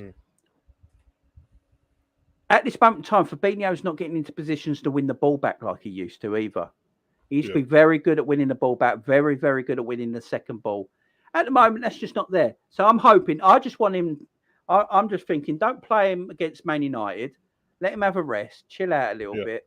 He might have just, and the other thing with a lot of our players as well, I don't like this whole run into the ground thing, because the manager ain't run anyone into the ground. Players just have their own way of playing. And Fabinho just might have run his legs in a little bit. He just might be absolutely shattered. I've said the same with Robbo. Robbo is like a Energizer bunny that doesn't stop. And he just might have run his legs into the ground a little bit. It's not the manager's asking him to do it. Yeah, with that run into the ground thing's an excuse. Bobby's done it. When we don't want to say someone's not playing well, we just say the manager ran him into the ground. I'm like, no. Like, trust me. It's like if somebody says Thiago's been ran into the ground. Thiago ran himself into the ground. Have you seen how he runs? Yeah. It's like if Diaz gets injured, I see Diaz run himself into the ground, bro. There's nothing wrong with Fabinho being rotated, because you can't play him every single. And I think the problem with Fabinho as well, that since he really joined Liverpool Football Club and he established himself in the team, he plays all the time if he's fit. And the problem is because we don't rotate him enough. Because we don't rotate him enough, his legs are starting to feel the effect of that. And that's what I'm saying. So just take him out for the Man United game, put Hendo in the 6, let Fab have a rest, and then bring him back for the next game. I guess the rotation. There's nothing wrong with rotating. There's nothing wrong with rotating. I guess the rotation likelihood, in hindsight anyway, big up, Saint. Probably should have happened. And I say it probably should have happened because we got to the damn Champions League final. So let me not pretend like there was a problem. But there was weeks where we had 3 games a week in it. We had a Saturday game, Wednesday, and then Sunday again or Monday. Them games probably should have played Fab in the Champions League in them games. Move Hendo into his spot in the Prem in them games, and then played somebody ahead when we had a bit more players. But that's not just them, innit? That's like there's loads of things that go into it because the availability of the other players as well is a thing. But I'm just looking at Man U's bench for the last game. Listen, there's no excuse for me. Like, whatever happens, I don't want to hear all of this, like, we lost because Klopp got it wrong, or we drew because if that happens, because as far as I can see, this team is not good Man U's team. They had on the bench last game Varane, McTominay, Malacia, Alanga, and Donny van der Beek. Now, out of them players, because remember, Donny van der Beek came from Ajax, so Ten Hag, you don't play him, so I don't know what his problem. I don't want to hear that from Man U fans for a start. I would start if I was a Man U coach. I'll take Luke Shaw off in it. But I just wouldn't play him, bro. Play Malacia instead of Luke Shaw. He's got the legs. He's terrible now. I think they might play Alanga as well because he's rapid. I don't know about Rashford and Finger though, Sancho. I don't know, man. They're a bit weird still. It's a weird team, bro. But for us, man, I think we just got to play our game, man. We just got to play our own game. We need to get a flipping early goal, man. We need to score first for once.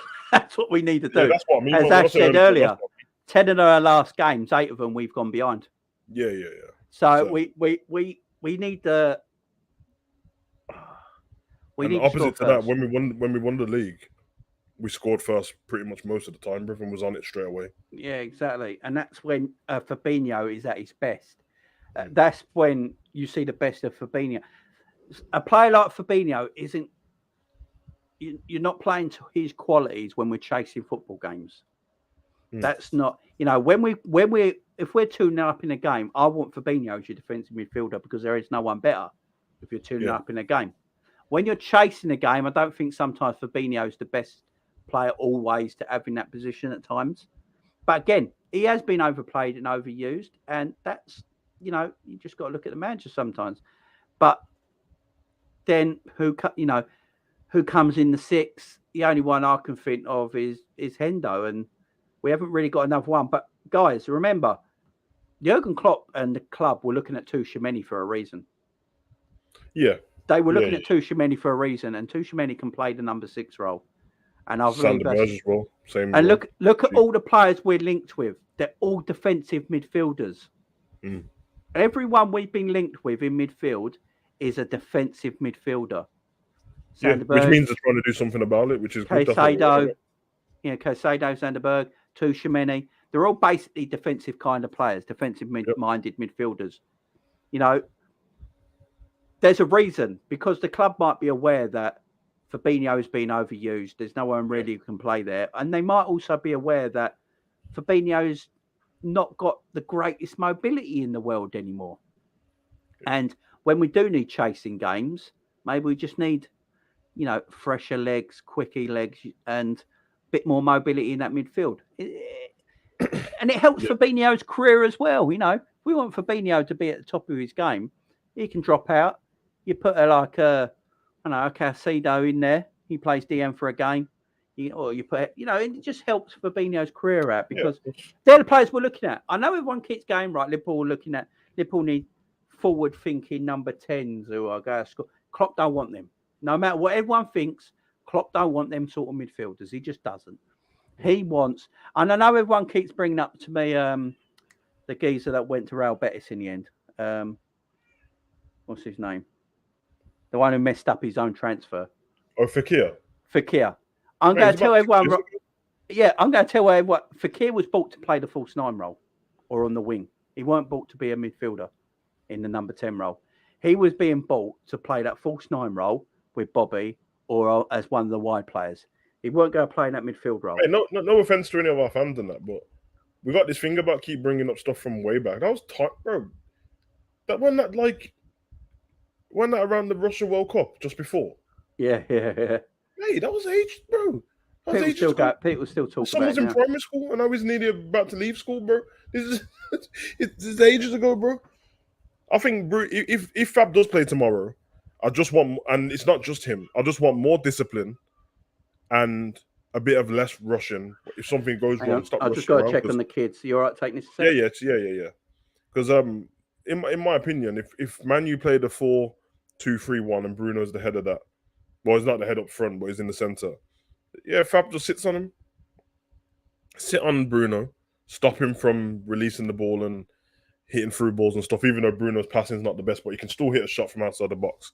Sit on him. Trent's going to have to be... He's going to have to be a little bit more disciplined on the left-hand side because... big up everyone in the chat. Big up, Big up LFC Aaron.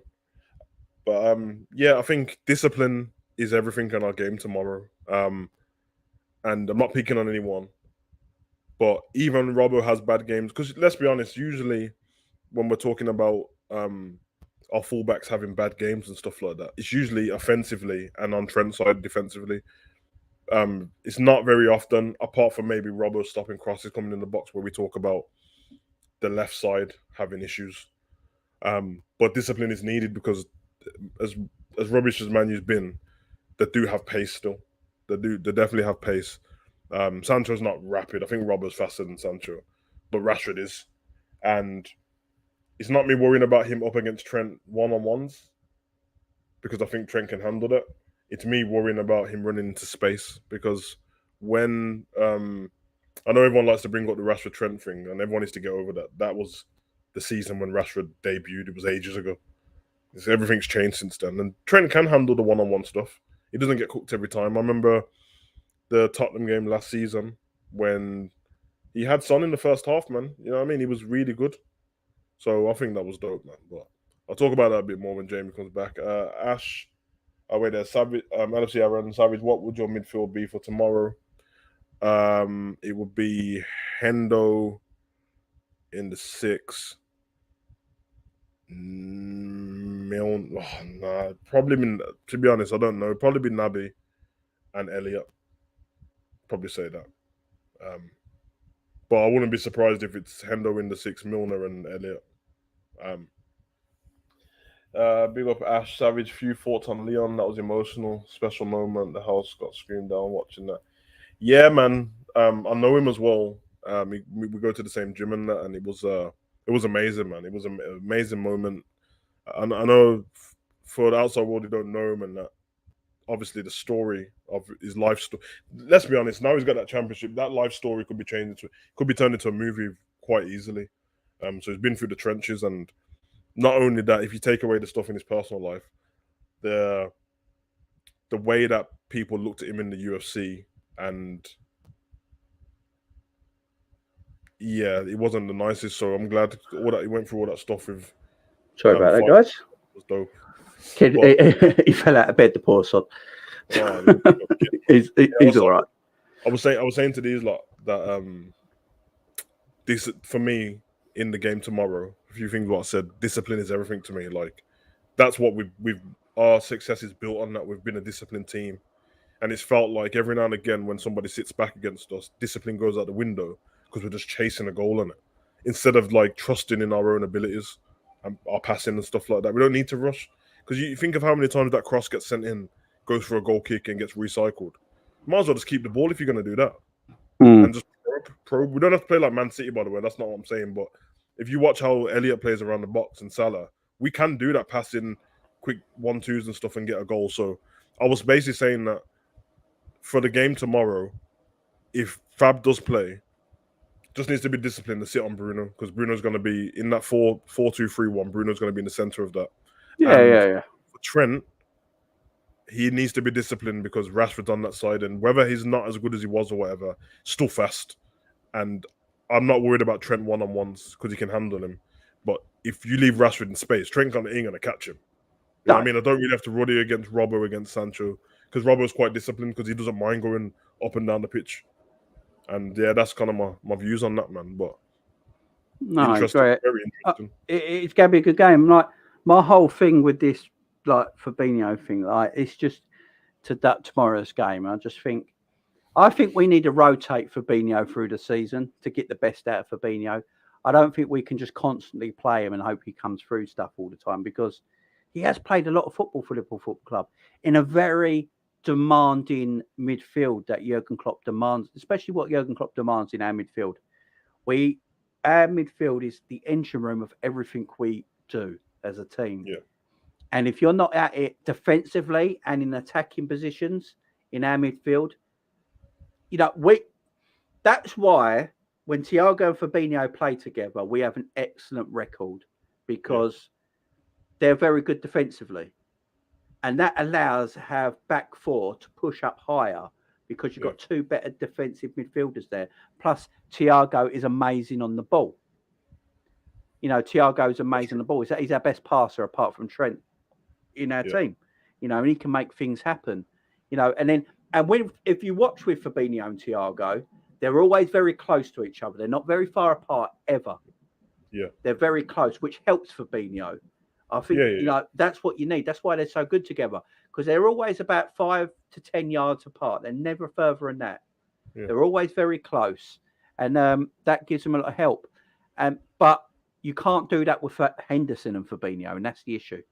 Yeah, you're right. Because Fab's way more disciplined than Thiago's there. He doesn't have to and Henderson will, Henderson, he's the captain and leader, and sometimes he does run around times where I don't think he needs to run around, because he looks like he needs to do it to get the team motivated sometimes, because he is the captain and leader.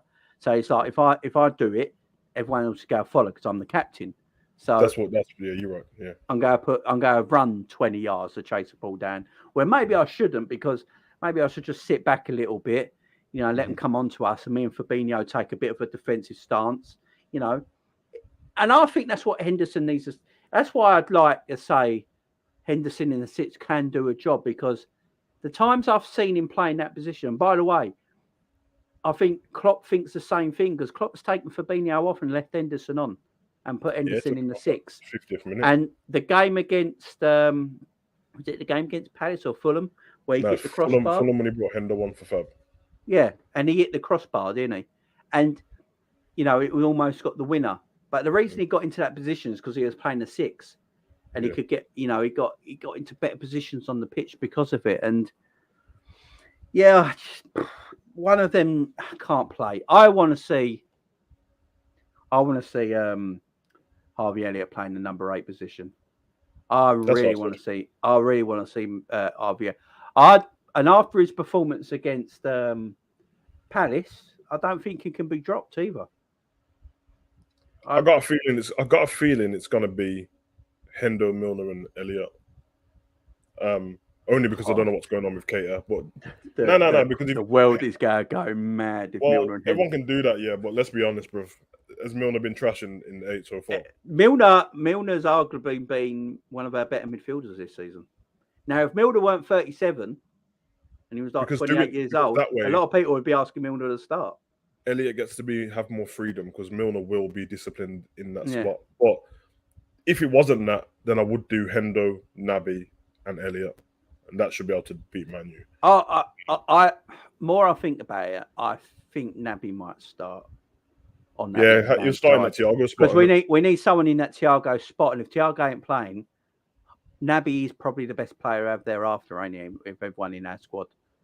Maybe a Curtis Jones as well, but I think if Curtis was fit, he might have played, If Curtis was fit, he'll play. Yeah, in that Thiago. Let's be honest, man. Is Naby just going to turn up tomorrow and have a worldie?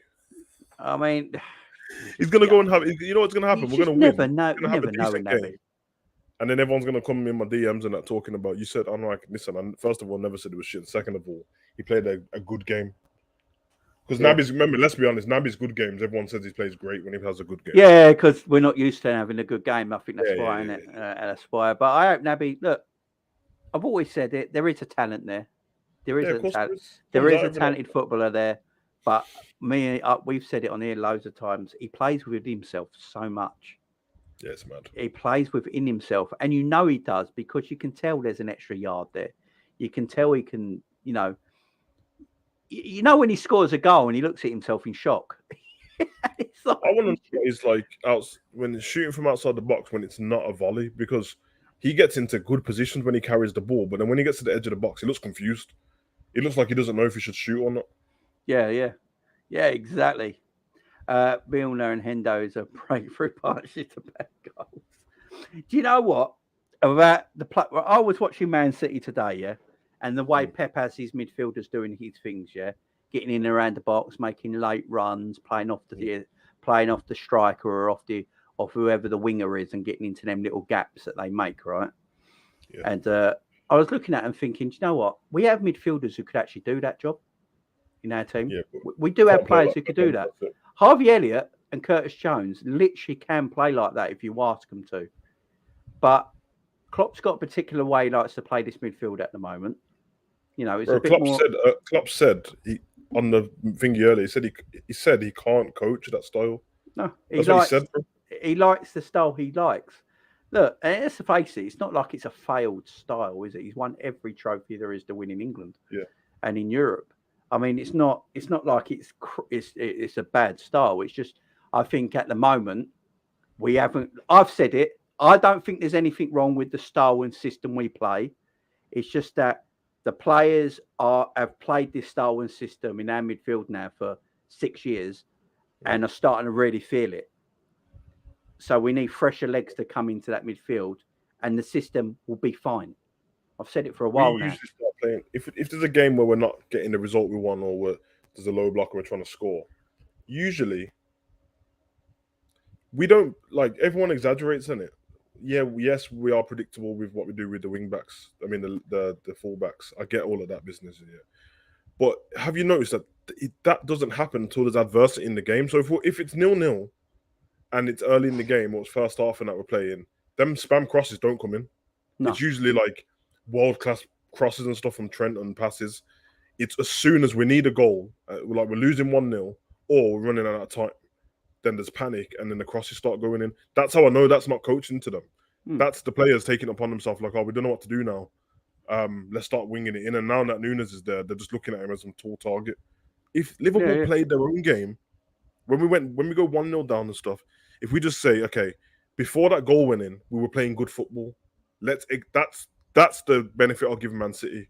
If you score against Man City, they will just play exactly the same. They don't change this. They did against Newcastle today. Boot it up the field or anything like that. Yeah. They just play their game. Whereas Liverpool, that's why the Crystal Palace game, people are like, you're talking rubbish, saying that we played good. I watched the game twice, bro. We were all over them. Like we played really good. Yes. When that goal went in, as soon as we scored, everything changed. Everything changed. And if everyone remembers, the title-winning season, people did score against us. I remember games like Villa where we had to score in the last minute and stuff like that to win the game. People scored against us, and we just looked at them and said, listen, we're going to play exactly the same because we're Liverpool and our style of play is better. We can win this game still. As soon as them spams come in, listen, we did used to do it. We did used to do it. If we can say it, then does everyone think that Vieira didn't know that once they scored the goal? Listen, everyone get back. They're going to start spamming crosses in. Then Anderson looked up. He tapped Gueye on the shoulder and said, and flipping Scott, all these guys are like, listen, Ward, the balls are going to start coming in, and we love headering the ball away, and we're taller than all their strikers, so let's just do this, innit? Because Nunes is gone now. Yeah, exactly. And Anderson, I think I checked the thing, he had headed 17 times or something like that. That's madness, bro. That's madness. Oh, man, it's just... I don't remember. Like, I remember the title-winning season, or the season before that when we were chasing Man City for the Premier League. Yeah, when we went down in games or people equalised. Yeah, and because we didn't go down games a lot, but people equalised sometimes against us.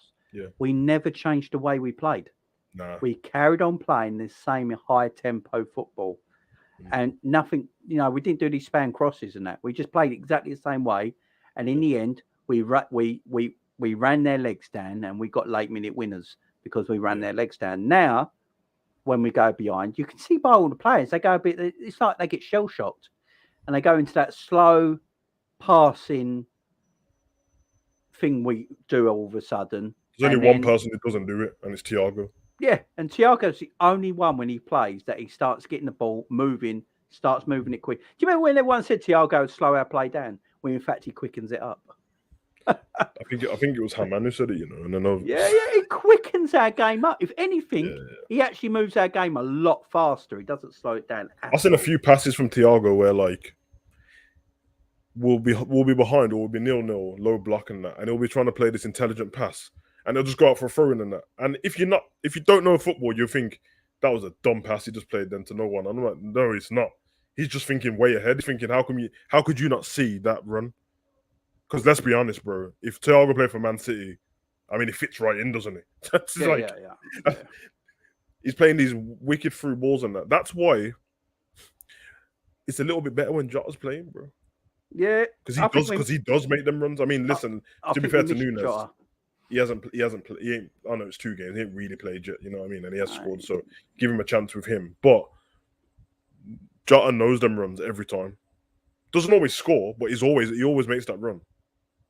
Yeah. I mean, yeah, we've missed Jota in these previous two games, and it just shows Jota's ability off the ball, his movement off the ball is excellent. Forget what he Defenders don't does know on what the to do with ball Jota. and his link up play and all this nonsense.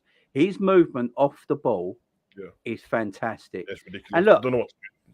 Jota can dribble as well. He can take players on. He has got a burst of acceleration, and he knows where the back of the net is. Them balls that bounce in the box that no one's getting on the end of at the moment, that's where he's at his best. That predatory skill he's got. You know, the ball drops in the box, Jota's there, he can bury it. And we're missing that at the moment. And by Klopp, I went back and listened to Klopp's press conference. And when they asked him about Jota, he said, he paused for a bit and went, he's not ready for this game. Yeah, that's what I said to you. What does that mean? Does that mean he's back next week? He was on about does that mean he's back next week? Yeah, no, I think he'll be back sooner than everyone thinks. It must be. If he's not ready for this game, he didn't say. That's what I'm saying. He put a pause and went, well, he won't be ready for this game, but he didn't go. So that's me after the game. It might be Jones is on about though, because he was talking about. Yeah, I mean, when did he get? He got injured. He ain't played no pre-season, so you know what are we in now? 4 weeks since the beginning of the pre-season. So yep, it's all I know. He's probably not actually long back, Jota. But the thing is, Jota's going to take a while to come back in the team. I believe I said we wouldn't see Jota till September as well. Yeah, you did. So that would probably be about right. And then once he comes back in the team, Curtis Jones, weirdly, against Fulham, we needed a player to hold on to the ball in midfield, and Curtis Jones would have been perfect for that game. Curtis Jones is another squad player that I think people give too much of a hard time to. You know how I feel about. I like him. Yeah, I've never with Curtis Jones. I've never been one of these fans who expect Curtis Jones to be world class or anything. If Curtis Jones is just a decent squad player for Liverpool Football Club, that's fine by me. It's fine by me. I don't. Do you think that where the thing comes with Jones? Because obviously everyone hooked on to. Let's be honest, bro. A lot of people hear a comment from somebody and everyone jumps on it. So Curtis hangs onto the ball for too long. It's a fact, but everyone goes over the top a little bit too much about it because loads of players do it. Do you know what makes me laugh about that? Jacob Ramsey holds onto the ball exactly the same, but everyone's raving about him. Yeah, so does Grealish. Yeah, everyone raves about him. So does Foden, to be fair. Yeah. But my thing is, I think that criticism comes from the fact that, like you just said, that the last 10 games we've been behind 8 of them, innit? If we're behind in a game and we need a goal and it's getting towards the last stages of the game when Jones is playing, people have no patience in it. And I get it because we want a goal quick in it. So you're like, oh, let's get the ball forward. And then you give it to Jones and you're like, no, you can't hold on to the ball. Let's go forward. But it's only because we're losing. If he was winning the game and he was doing it, no one would give it them. So it's kind of like... No. If he was holding on to the ball when we're winning games, he's doing the right thing. I like Curtis. He's a decent addition to the midfield at this moment in time. I think if we win tomorrow, go a point above Chelsea, 2 behind Man City, and then everything looks a little bit more rosy, don't it? Players are starting to come back. You know, the team will be a bit more motivated, and everything's starting to look a bit more rosy. I just can't stand Monday night games. Ian Wright is bang on, by the way. Did anyone see his comment? Yeah. Monday night games League, that the Premier League would be shit if it weren't for Liverpool. I've said it before. Ian Wright is a secret Liverpool fan. No, I'm telling you. If you ask Ian Wright, who's your second club, if you could have one, he'll probably say Liverpool Football Club. If anyone who's singing "You Never Walk Alone" is I mean, obviously Arsenal's his team, but I'm telling you what, if he had to choose another one, I think it would be Liverpool. The way he goes on about our club, he loves it. Big up, Tarmizi. How you doing, my friend? Been a while. Big up, lads. If I'm not mistaken, Jota scored the first goal last season in the first 2 games. He was likely a candidate to score the first in these games. Yep. Exactly. I agree. We will win tomorrow. Up the Reds. Big up, Ash.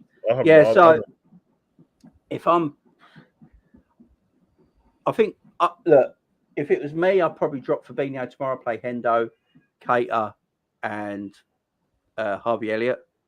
But I think Klopp's going to play both of them. Probably. And if that's the case, Harvey Elliott can't play off the left, which means it'll be either Milner or Keita. This is the problem. So if he's going to play Hendo and he's going to play Fabinho, Hendo can only play 6 or 8 off the right hand side. Okay, start Carvalho, man. He can't play off the left hand side of the 3. So the only other player who can play off the left hand side of the 3 is Milner or Naby Keita. Harvey Elliott has to play either right wing or right central midfield. There is 2 positions. He can't play off the left. So that tells me if Hendo plays, you're playing Fabinho as the 6, Hendo as the 8, and either Milner or Naby Keita off the left of the 3. It's going to be Fab Milner and Elliott. Yeah. He's going to be that. Do you think Fab Milner and Elliott? I just don't know if you can drop Elliott right now. And Klopp loves Elliott. Klopp loves Elliott. And I like Elliott. And everyone worried about, he's got to do the protecting for Trent and all that. He did it quite well the other day, to be fair. So, look, and at the end of the day, Trent shouldn't need that much protecting. If that's becoming an issue, then we got to start talking about Trent's position, ain't we? Because if we have to buy midfielders that has to cover Trent, then we got a problem with Trent, ain't we? So we don't lose the ball in the last game, run all the way back and tackle someone for a run. So but do we actually need that?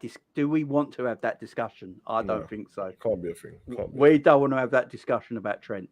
This is the thing. I don't want to go, we need a midfielder that comes in but covers Trent.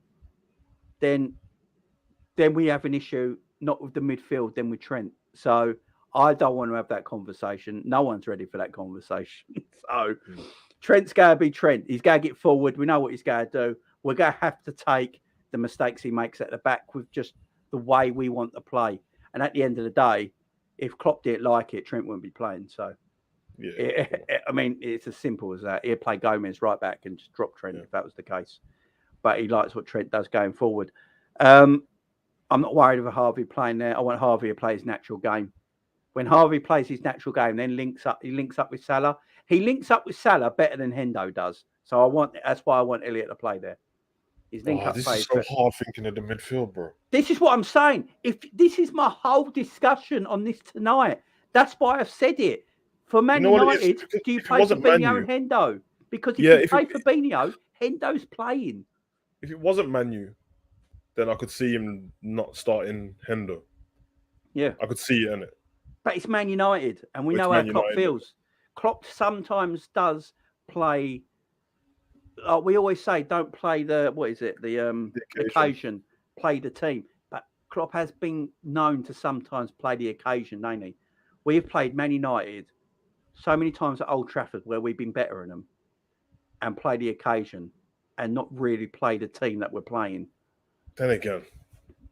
And I know the crap at the moment, but look at the way Jurgen Klopp sort of stuck up for Man United in a way against Gabriel Bonglahor, right? He sort of stuck up for Man United, right? Which I know a lot of Liverpool fans did actually like. No. Wait. Let me. He's a man of the people and he's a manager. And that interview, Gabriel they do the conference, and then when it finishes, they do the embargo part where they don't let out until today. Yeah. Did you watch the second part of it? It's like 48 hours they let it all out, don't they? Have you seen the second part of it? No, I'm not seen. They ask him straight away, do you feel a bit bad for Ten Hag?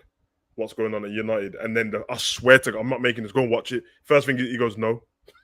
He goes, no. He said, because it's football. He's not sticking. The problem, if you go about watch that clip back about where he seemed like sticking up for Man U, the whole thing is about Ten Hag and Bruno. And then he says, you're forgetting what it's like to be a footballer. Yeah. That's why he's not sticking up for Man United. He's sticking up for the principle of football.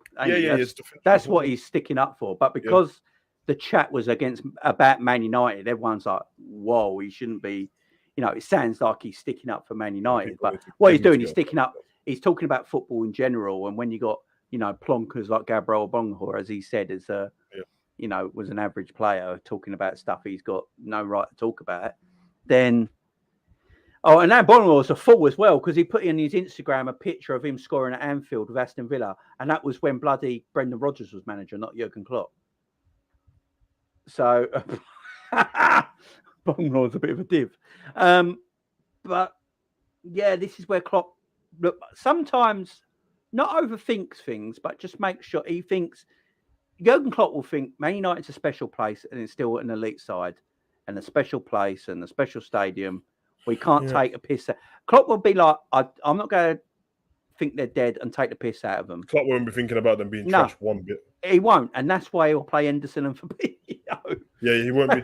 Because to be fair, when I think of it, it's technically not playing the occasion, playing Hendo. It's thinking of the opposition. Yeah. And the opposition will be fired up by the occasion, which means they're going to be rough in it. If you think back to the game where we battered them, they were still rough. Remember, they was trying to kick up Curtis and that, bro. Yeah. You need your captain on the pitch. That's kind of the thought behind it. But the fact that over the last 2 press conferences, every time they asked about Naby, the way he spoke about it is like, when he's back, we'll play him. It was kind of that vibe. But it's I don't know. It's a bit of a weird one because I just feel like Naby might just play, to be honest. And if he does, it's going to be Naby, Fab, and Hendo, and Elliot's going to come off the bench. Kind of the thing, isn't it? Yeah. Because you got to remember, there's playing the occasion, and then there's thinking about the occasion, getting to people. Now, I would trust Elliot in the occasion, but Elliot is remember, Elliot's a Liverpool fan, isn't it? Elliot's a Liverpool fan. He might be a bit wild. Yes. Yeah, he might be a bit wild. I can see that game where we won and they kicked and Ronaldo kicked Curtis on the floor. If he kicked Elliot's not having it, bro. No way. There's no. And to be fair, Curtis wasn't having it either. But no, I think he might be like, Elliot. You know what? My final midfield, it's Fab, Hendo, and Naby. That's what I'm thinking. Yeah. I'm just here for the vibes on Twitter. If it is Henderson, Milner, Fab, I really am. I just the meltdown. Do you know how many spaces there will be before kickoff if that is the thing? I'm just going to be here for the laugh because that midfield three should still beat Man United at the end of the day. Hopefully, them people who put the tweet up, hopefully they keep it up when we win. Yeah, exactly. And I'll drop back in it and I'll be like, you're going to say sorry then or what? Because I just don't know if Klopp will actually go with Milner and Hendo. Because no matter what we think of Man United, no matter what we might think of Man United have got some pacey players. You know, Sancho, Rashford. I don't think Martial's going to be fit enough in time for this game. Now.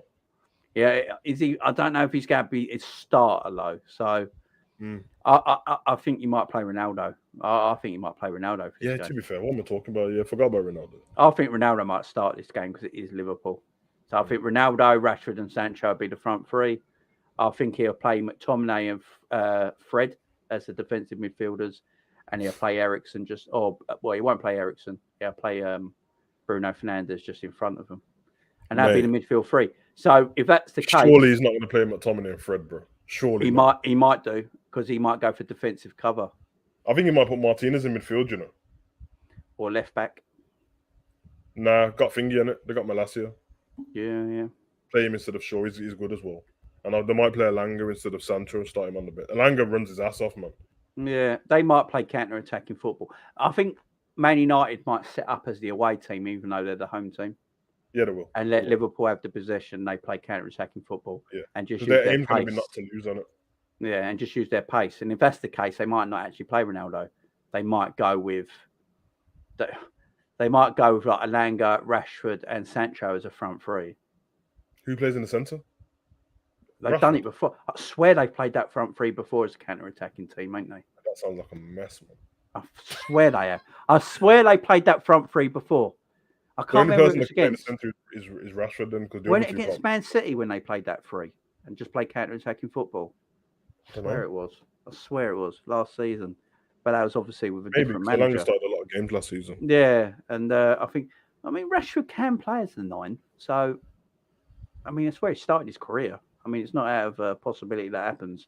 If they play Rashford in the 9, yeah, we should be fine, man. I mean, I'd rather them did because Gomez and Virgil are eating him for breakfast if he plays him as a 9. As long as Gomez has no concentration problems tomorrow, they're not getting through Gomez and Van Dijk. No, I mean, and Matip ain't far away. Yeah, it's just concentration levels for Gomez. Matip is training. Was out training this week, ain't he? So. Looks like Trash had. Looks like Matip will be back soon as well, probably for the next game. So, yeah, there is. We've got Bournemouth after Man U, innit? Yeah, we've got Bournemouth. We've got some. This is where we need to. Got some decent games coming up. Very winnable games coming up, and then we've got a mad 4 games, ain't we? Chelsea, Brighton. Arsenal, City. Yeah, funny thing is they're the games I worry about less, to be honest. Yeah, it's weird, ain't it? Yeah, as long as Liverpool's on a run, I don't worry about. Yeah, exactly. And look, I know a lot of people are saying this game will not happen. I think it will happen because, firstly, I think Man United fans feel it's the right time to play Liverpool. So that's what I've been hearing. They think it's the right time to play Liverpool. So I think they'll want to play. Also, I don't think earlier about that, about if the protest gets the game calls off and Klopp was like, well, then you gotta give us the points. Yeah, because it happened last time, and it only happened against Liverpool. Did they protest? Did they protest the European game where all the eyes would be watching? No. They only done it in the Liverpool game. That's the only one they did it on. So no, I don't even think there'll be a protest. They bought Casemiro now. No. I watched before I came on here. I was watching. I don't know who it is. It was on Goldbridge's channel on the United Stand, but it was 4 other people, like older geezer, 2 geezers, and then the young lady. The protest definitely happened. They were talking about going, because they're part of the whole thing, the whole setup, and that. Well, they've got people going. It's apparently going to happen at a certain time that everyone's just going to leave the stadium or something like that. 76th minute or some rubbish like that. Yeah. But the problem is though, if it say the worst case scenario, United are winning 2-0, are they leaving? No. and I was about to say, and if we're winning 2-0 at that point, you was going to leave anyway. Yeah, you're leaving anyway. We made you leave last season, so I mean, that's what I'm saying. Football fans, let's face it, we are the ficklest. You know what they should do to protest properly? I mean, I'm not trying to give them ideas on that, but they should all turn up at the training ground. Yeah. Stop the team from training, bro. Yeah. Bombard the training ground. Sleep there. Yeah. I mean, don't do what they did last time with the hoodies. Thousands of tents and just tent up and all that. Yeah, that's it. Don't move. That's a protest. That's it. Stand in the road, bro, so they can't drive in. That's it. Yeah, do all that. They're not moving, man. No, their protest is fake, man. They smashed their own stadium up last time. Man, what's that about? That's not a protest. Let's just be honest, man. You ain't telling billionaires what to do with their own money and that. So they stop pretending that you can. Exactly. Well, smashing up your own stadium's madness. I don't get that. There's protesting, but I mean, the stadium. I mean, it's terrible now, but you don't smash up your own stadium. That don't make no sense. That makes zero sense. Their protest, but will they protest? Oh, let's wait and see. The game will happen. There's no doubt about that. But yeah, I mean, Sky hope it happens. I mean, they're starting at 6:30. They're taking they're making sure they better make sure it happens because they're putting a lot of money into it. So. Yeah, I think it happened, but the Thiago Henderson, the Fabinho Henderson thing is. That's why I made this video because, as I keep saying, if Fabinho's playing the 6, and we look at around our midfield options at the moment, then Henderson's going to be one of the midfield options. So then you're playing both of them, and I don't like Endo in the 8 no more. I think the problem is, I think people are viewing the last 2 games like both games were the same because the result was the same, but they're completely different. They were completely different games. Like if you start the Man U game like we started the Crystal Palace game, you should beat them. Oh, yeah. You just got remember it was one. I know there's no if buts are made, but it was one mistake. It was one mistake. But like Nat Phillips was playing good before that as well, so it was one mistake. Even when they asked Klopp about it, he mentioned Fab and Trent before he mentioned that because he knows it's like cut that out. It doesn't happen. Yeah. So. And as much as I don't listen, I don't want to say I don't hate Hendo in the 8 because it's kind of a new thing in it. Like he's been playing there all the time anyway. It's not my first choice, is what I'll say. But I'm kind of sold on Elliott playing in that spot now. But just for the Man U game, I don't think he'll start. But yeah, Naby's gonna have to have a good game, man, and not just because it's him. Everyone has to have a good game. But Naby's the one who's Naby apparently he's talking a lot. Apparently he's talking a lot lately, or whatever. Someone's talking a lot for him. But they asked Klopp, and Klopp said, "Yeah, I mean, at all." I mean, it's just Naby. I want the best for Naby. I want Naby to perform because I know there's a player there, and I want Naby to show us what he can do. Because I've always said it as well. Naby is very good on the press without the ball as well. Yeah, he's very, very good at that, and he has got the legs. He can move. He can go past players. Yep. You know, he has got a decent shot on him sometimes. Sometimes his shooting is a bit. It's got to go in like right in the corner of the goal, like a rocket, or it's got to go. I can't lie, man. I don't think I've seen one decent shot from him apart from a volley. Or it's got to go into the main road. I mean, I've noticed that in his German career, he's sort of the same thing. You know, it's like main road or goal. It's like, there's two options there. You know, it's just but he has got ability, Naby, and at this moment in time, Thiago he's not fit. I think Naby needs to be your first choice after Thiago on that left-hand side. I really do. I don't think there is a better option in our midfield at this moment in time, apart from Naby in that left-hand side. If I'm Naby, I'm looking at the Thiago's injured, and I'm saying he gets injured quite a lot, and I don't get as injured as much as I did before. I'm going to try and take his spot and have Klopp have to make a choice because exactly. Because he's got to remember that Carvalho's just there now, and he's just young. He's only got to just once he starts getting a run of games and stuff like that, it could be a problem. So because Carvalho could easily play there, and he's dope, mate. Bashiti can play there. Yeah. There's players. I mean, I've said it to Carvalho. I don't see Carvalho as a left winger for Liverpool.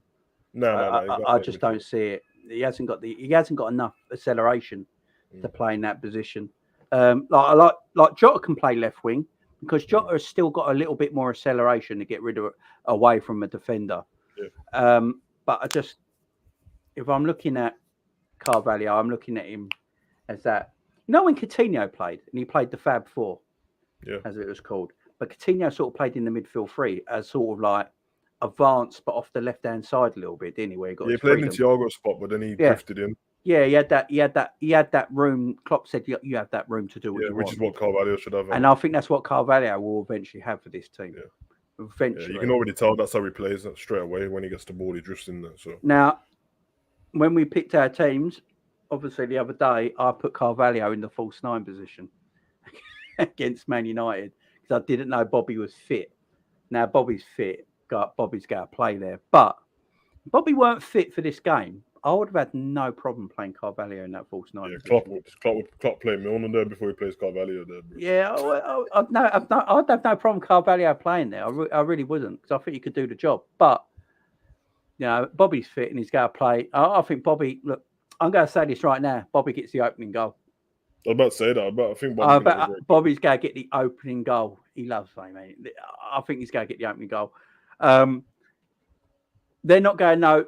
The thing with Bobby when he plays, he's not really marked by centre-backs because he comes so deep. Yep.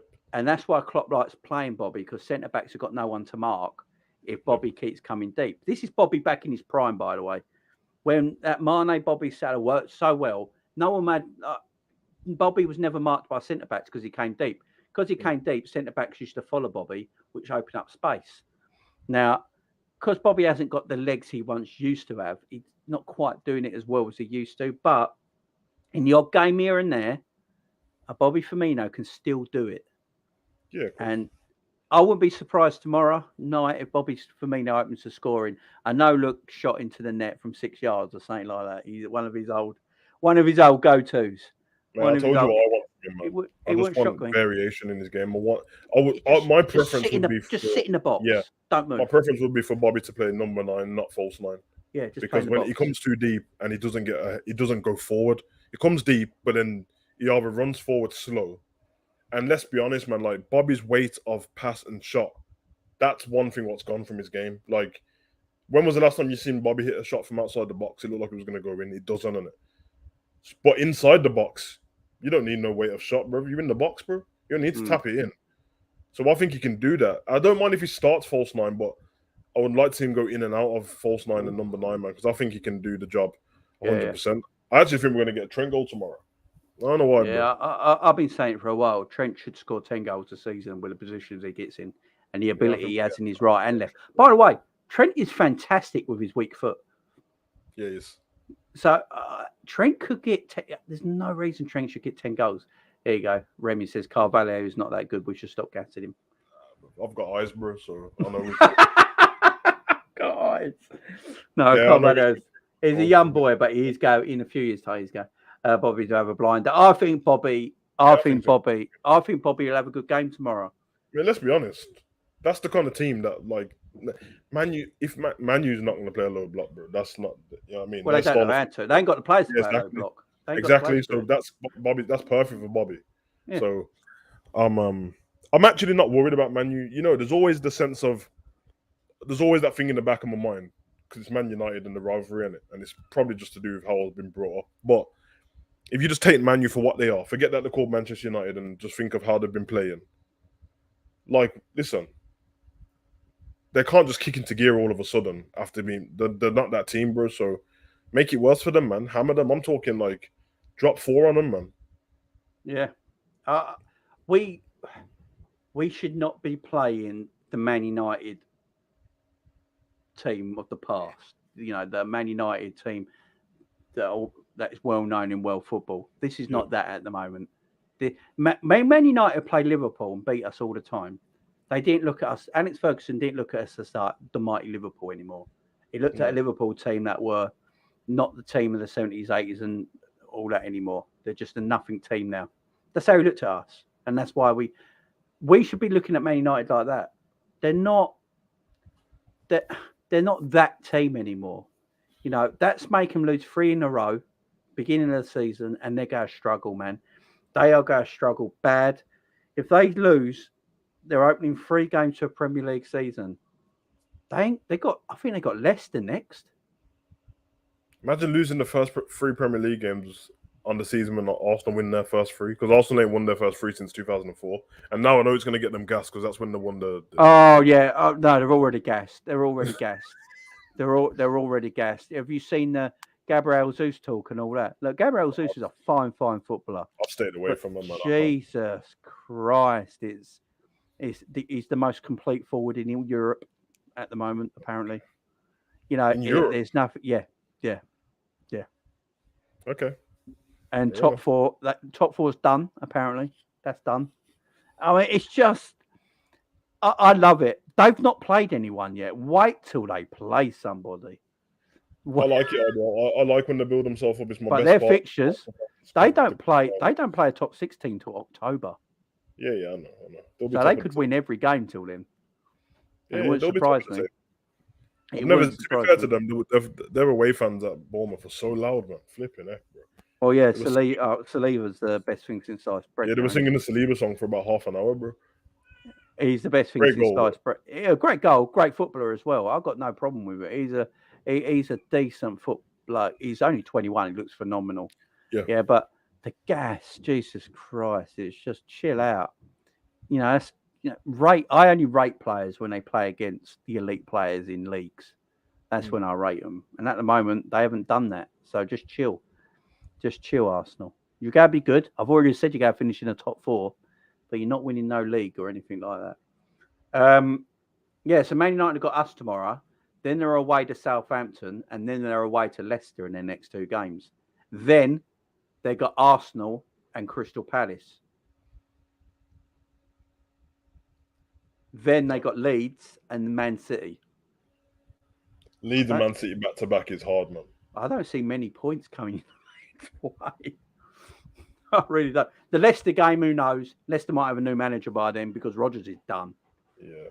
Brendan Rodgers at Leeds is done.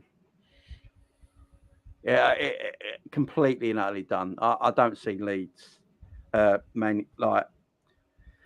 think Man United might end up finishing 10th this season, and I think Ten Hag will walk. Well, it feels like already that all of the lower teams are better than they were. They all feel better already, like the way they're playing football and that. Like, I've not seen a style of football yet where it just looks terrible. So, yeah, it's gonna be very interesting, man. I've seen a shift in Arsenal. Yeah, league is gassing them up too highly, but they're top 4 comfortably. I think they are better than Spurs and Chelsea. At the moment, I agree. Let's wait till the 38th game of the season, though. Arsenal were better than Spurs all last season till the last 3 games. Yeah. To the last 3 games, and then Spurs got the 4th place. So I do agree with Spurs, though. I've been wanting to talk about Spurs, actually. I've been wanting to talk about Yeah. Divan, he's never had a masterclass. He's never. I don't think Spurs look that good. And I'm going to tell you another thing as well. I am sick to death with the Harry Kane wank fest that goes on every time Tottenham play. Right, this passing Harry Kane does. I'm going to say this right now. Harry Kane's a good passer of the ball, yeah. He passes into space. He's not putting the eye through the needle balls in. Yeah. He plays the ball over the top into space that he knows Son runs onto. Everyone can make that pass. They gas it up so much. He did it yesterday. Who were they playing yesterday? Wolves. Wolves had a really high line, which was weird. Wolves are good as well, man. Yeah, Wolves had, in the second half, Wolves went with a really high line, which was really strange, yeah? Really high up. And Kane put the ball over their heads. Everyone could do it, but they're like, oh my God, Harry Kane, he's exceptional. Yes, he's a very, very good player. Can we stop overblowing it all the time, though? It's just every time he plays, he's England's greatest. He's going to be a legend of the game, I heard yesterday. The man's won nothing. He's going to be a legend of the game. He's going to break Alan Shearer's record. Maybe he does. Maybe he does. By the way, Andy Cole almost broke Alan Shearer's record. And Andy Cole is not a legend of the game, is he? Alan Shearer got Premier League title, bro. Can we just stop? I like Harry Kane. I think he's a tremendous footballer. But this stuff, I thought he was lucky yesterday not to get more than a yellow card for the, he proper went into the, he's dirty. He gets away with everything because he's England captain. You can't say anything about him because he's England captain. It does my head in. It really does my head in. He makes good passes. He's good on the ball. But they make out like he's Pilo or something like that. And it just does my head in. The ball's always over the top into open space.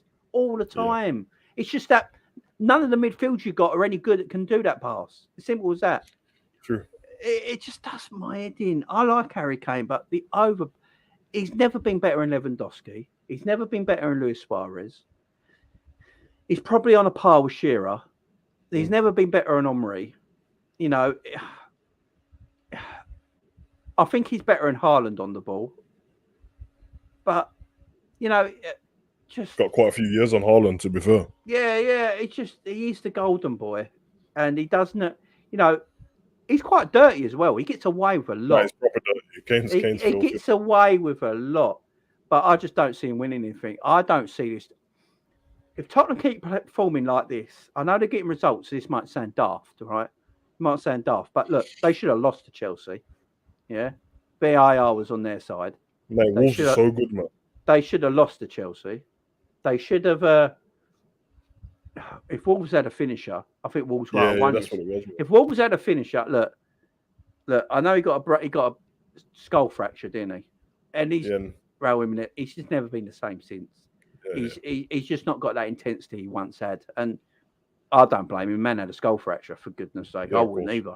So, Podence is okay. Neto's okay. They're nice on the ball. Podence, man. Oh, they're nice on the ball, but they just ain't got that effectiveness in where it matters. That's the problem. But they're lovely on the ball. They've got good midfielders. Matheus Nunes was okay yesterday. People were overblowing his performance by miles.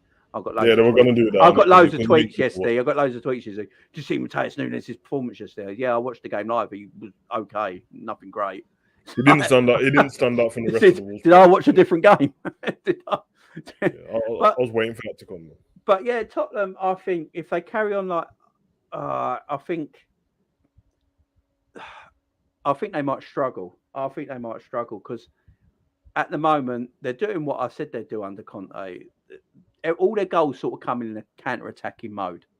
Yeah. The ball comes up. Harry Kane drops in deep. He puts the ball into space. The game finished 1-0 yesterday. Yeah, 1-0. Wolves. Yeah, that goal came from a corner, bro. It was whoever that defender was, he was holding Kane by his top. Oh no, he just went walkabout. Then he just let him go. Walkabout. They'll go. Oh, Kane's amazing movement. Kane didn't move. Nah, the defender just went off. He headed the ball. See you later. I'm off. He headed the ball at waist height, bro. Like it wasn't a jump head; it was waist height. That's bad, man. Oh, it just They went, oh, look at Kane's amazing move. I can't stand Jermaine Jennings on commentary. No, he's terrible. And they were like, look at his amazing movement. Kane didn't move. The defender had Kane, looked at him, and then went, yeah, see you later. And just went for a walk. I went, what? And no one, and at the end of the game, I thought, right, they're going to break this down now and see why the defender just went for a walk. And they didn't even talk about it. They just went, oh, Harry Kane's movement was superb. That's why he's one of the best in the world. I was watching it, and I was like, I was looking at Brody, and Brody's free. And I was just looking at Brody because I've got no one else to talk to. I was like, Brody, is it me or did the defender just walk away?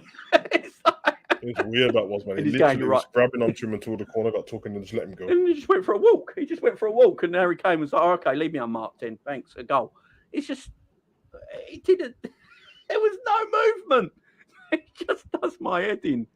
Harry Kane, I've said this before, Harry Kane could, Leon Edwards kick someone in the head, big up Leon, kick someone in the head, right? Leon Edwards style. Yeah. Knock him out cold, and he get a yellow card. It's true. And then Jamie O'Hara on Talk Sport the next day would go, that was good forward play. I'm just glad they stopped backing into people while they're in the air because that was dangerous, man. He used to do that all the time. Exactly. But yeah, I think Arsenal at this moment in time do look better than Tottenham. I will say that. I'll give Arsenal their credit. They are looking very good. Odegaard looks good. Jesus looks good. Martinelli looks like a problem, and I mean that in a good way. Saka, I'm not sure about Saka. He looks a little lost for me. I don't know if he knows what he wants, what he's meant to do on the pitch. He looks a little lost, but Martinelli looks great. Jesus looks great. Odegaard looks great. Thomas Partey and that, they look okay. They've not really had to deal with anything yet. There's been no pressure on them. And Saliba looks fantastic. So Ramsdale still looks god awful. But he looks like out of all of their players, he looks terrible. I've never seen a goalkeeper that makes goalkeeping look so difficult. It just dives at everything. Shot straight at him. Dive. I mean, just catch the ball, man. Just save it. Like, he's not a very good goalkeeper. Listen, the jury's out on Arsenal for me, man. It's not because it's Arsenal. It's because it's flipping 3 games into the season, bro. Yeah. People are pretending like I've never seen Arsenal start a season good before. I've seen him start a season good and crash and burn, bro. You know what I mean? So, like, when people act like we're hating, I'm like, bro, what do you expect me to do?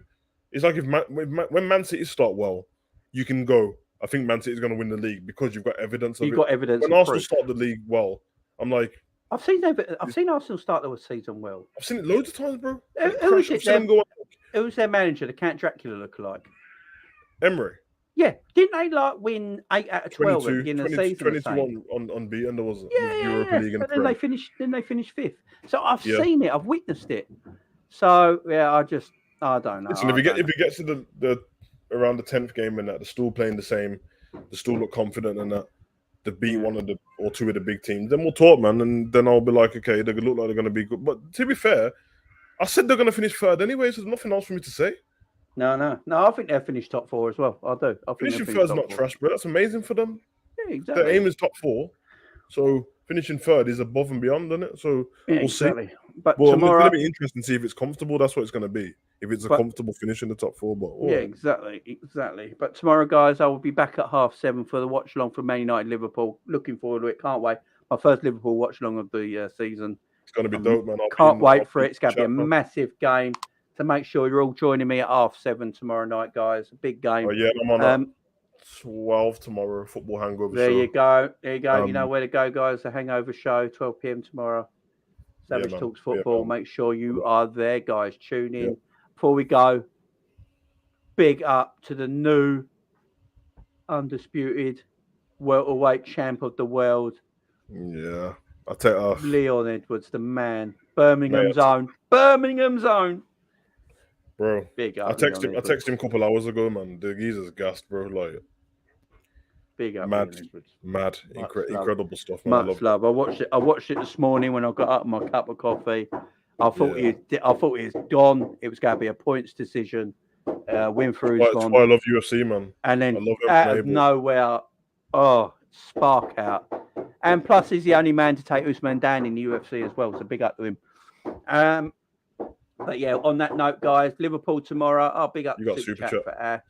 Yeah. You think that Arsenal squad handles a game every 4 days? Nope. No, exactly. No, that was my That's whole why point. they're looking good at the moment, Ash. Exactly. That's why they're looking good at the moment. They're not used to playing twice a week.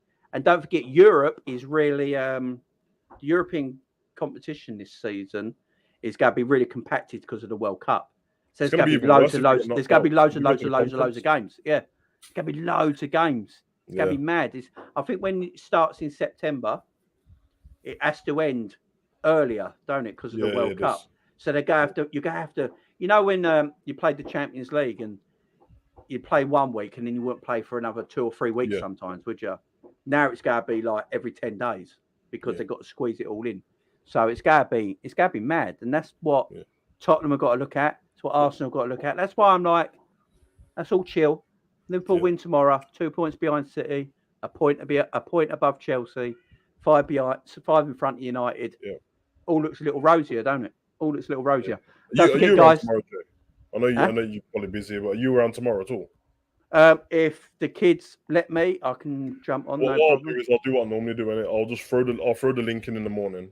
Yeah. Throw the link. If I'm available, I'll throw myself on. Yeah. So, guys, come along tomorrow, man. We'll chop something up. I might find a few more topics. Me and Jamie went over a lot of the Prem games, but we'll go into a bit more detail, and then we'll speak a bit more. Man, have a good time. Have a good time. Yeah, I'm gonna go into the stats tomorrow. I want to do Liverpool by numbers and see what's going on there. See the proper stuff, man. But yeah, it's gonna be dope, man. So, guys, just head over there, man. Just subscribe. Yeah, so guys, go to Savage Talks Football, guys. Savage Talks Football. Just put that in your YouTube. Savage Talks Football. Go and subscribe. Make sure you join in. I haven't looked at the fantasy football either. I've got to look at that. I'm gonna have to look. Have you looked at it lately? Nah, because I do it on the channel tomorrow, and so I don't look at it. Have a look tomorrow. All right. Yeah, it's gonna be interesting. Probably your missus is probably the top anyway. But anyway. Yeah, she's doing all right. She does. Yeah, she. I sort of helped her, but don't tell her. But yeah, she's doing all right. She's definitely doing all right. So, guys, I better go because my kid is absolutely screaming for me. I don't know what. He probably just wants a drink, but it's like it's like it's the end of the world. All he just wants is a drink. Guys, I'll see you tomorrow 7:30. Don't forget to go and check out Savage Talks Football. Yeah, 12 o'clock tomorrow, guys, midday. Check it out. Big up to everyone.